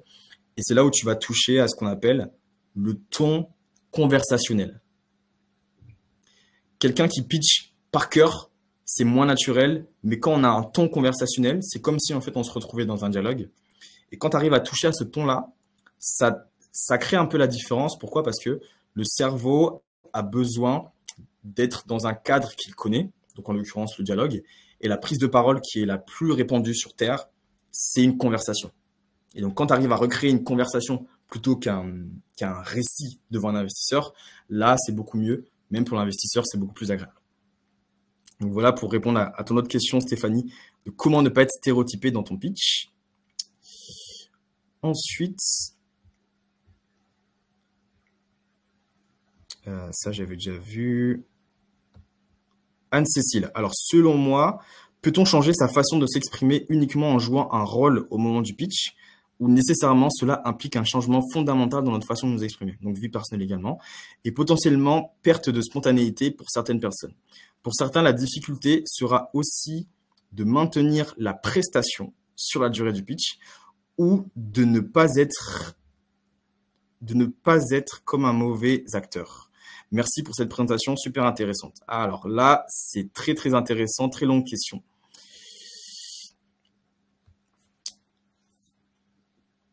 Ce que je dis souvent, c'est que la prise de parole, c'est un amplificateur.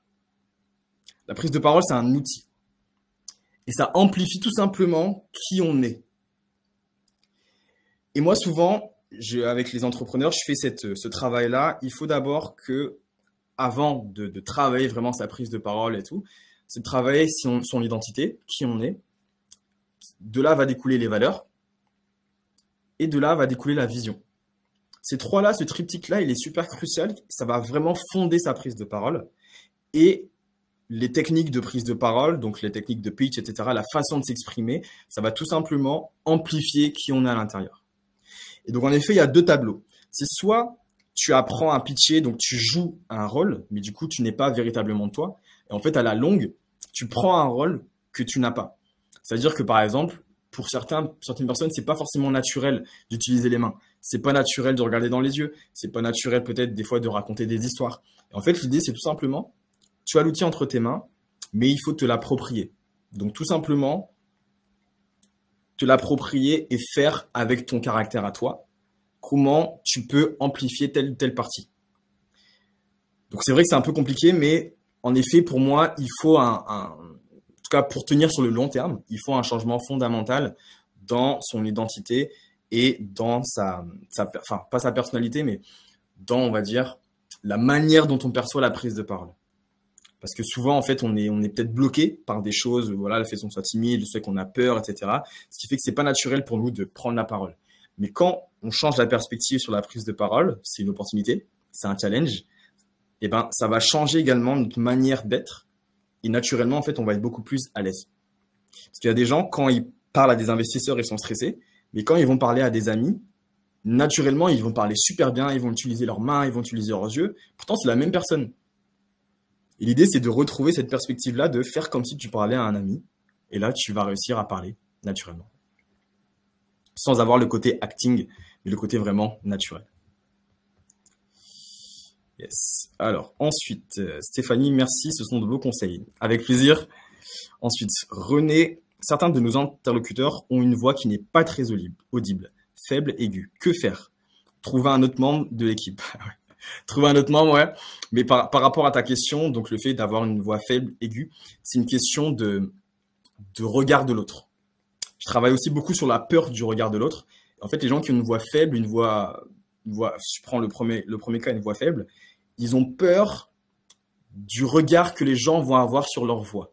Donc, ils vont pas oser parler fort. Alors qu'au final, les gens ne font pas attention à leur voix, en fait, à sa voix. Donc, l'idée, c'est quoi? C'est que, avec ces personnes-là, parce que j'ai déjà travaillé avec les personnes-là qui ont une voix faible, c'est de leur dire, OK, là, pitch, mais parle de la manière la plus forte possible. C'est-à-dire, tu vas parler hyper fort avec un volume très, très, très, très, très fort. Tu leur dis ça, et quelqu'un qui parlait peut-être comme ça, il va commencer à parler comme ça, mais au final, il va parler normalement. Donc, en fait, c'est vraiment une question de référentiel. Donc, moi, je pousse à parler très, très fort, et après, OK, là, tu as parlé très, très fort, d'accord? Au final, tu as parlé normalement pour nous en termes de volume. Ça veut dire qu'à chaque fois que tu parles, mets-toi en tête que tu dois parler hyper fort. Et donc, en travaillant ça, en général, ils arrivent à level up et à progresser dans leur volume de voix. Et ensuite, pour les personnes qui ont une voix aiguë, donc là, ça va dépendre de la manière dont tu vas l'utiliser. Je connais des personnes qui pitchent très bien avec une voix aiguë. Donc, l'idée, c'est d'avoir, si tu arrives à faire des silences, des pauses, si tu arrives à utiliser les bonnes intonations, le fait d'avoir une voix aiguë, c'est pas un blocage. Donc, je travaille avec des gens qui ont une voix aiguë et ça se passe vraiment très bien de leur côté. Quelques conseils. Donc, Bruno, pour un pitch à 2 voix. Donc, pitch à 2 voix. Donc, j'imagine que c'est 2 personnes qui pitchent. Les conseils que j'ai, c'est de structurer et de répartir les différentes parties. Donc, moi, je fais telle partie, moi, je fais telle partie, toi, tu fais telle partie, telle transition, et de s'entraîner à deux en se filmant pour pouvoir regarder si c'est fluide ou non. Donc, pour moi, c'est ça que je ferais. Donc, vraiment, pitch à deux voix, donc il faut structurer. Toi, tu dis ça, toi, tu dis ça, toi, tu dis ça. Je travaille avec des entrepreneurs là qui préparent une levée de fonds là en janvier à 100 millions d'euros. Et en fait, ils sont trois. Donc, c'est trois cofondateurs et ils doivent pitcher à trois. Donc, en fait, l'idée, c'est qu'ils se répartissent les différents rôles, surtout aussi au vu de leur rôle dans l'entreprise. Donc, l'idée, c'est que, OK, moi, je fais ça, toi, tu fais ça. Donc, moi, c'est ça les conseils que je donnerais. Répartir la prise de parole. Ensuite, Stéphanie, parfait, merci, avec plaisir. René, tes formations doivent-elles être plus en présentiel qu'en distanciel? Peuvent-elles être plus en présentiel qu'en distanciel? Alors, je fais les deux. Alors, comme je travaille avec beaucoup de personnes, avec différents pays, principalement, ce sera en distanciel, mais il m'arrive aussi de me déplacer pour faire des ateliers en présentiel. Donc, je travaille avec des fonds d'investissement, avec des entreprises, pour faire des ateliers sur justement comprendre le cerveau pour me pitcher, parce qu'il y a tellement de choses. Et on va des fois dans les détails de l'investisseur, des levées de fonds, etc. Donc oui, en effet, je fais les deux. Donc je fais de présentiel et distanciel. J'habite à Tours, donc je me déplace aussi également pour les deux types en fait de formation. Anne-Cécile, merci, avec plaisir. Ah, il reste 2 minutes, il faut que je me dépêche. Sébastien, ceux qui se conçoivent bien s'énoncent clairement et les mots ne peuvent... Ah, c'est parti. Et les mots pour le dire arrivent aisément. Exactement. Je ne connaissais pas cette citation de Nicolas Boileau. Merci. Vous avez 2 heures. Alors Stéphanie, le thème de la prochaine session, Sébastien. Ouais, c'est clair. Sébastien, donc plus sérieusement, il y a des personnes qui savent pitcher de façon remarquable, mais c'est souvent parce qu'ils savent être synthétiques et maîtrisent les différents outils présentés ce jour, Sylvain. Exact. Il disait très bien, Vincent, il disait que des fois, faut être synthétique. Il n'y a pas besoin de dire beaucoup de choses. Il faut vraiment aller à l'essentiel. Pourquoi? Parce que dans le cerveau, on a également un processus qu'on appelle le cognitive backlog. Je vais l'écrire. Backlog. En fait, votre cerveau a un nombre de mots qu'il peut accumuler à un instant T. Et donc, si vous accumulez trop de mots, trop d'informations, au bout d'un moment, on casse l'attention. Et donc, c'est pour ça que c'est important d'être synthétique, de dire les mots précis, les mots clairs.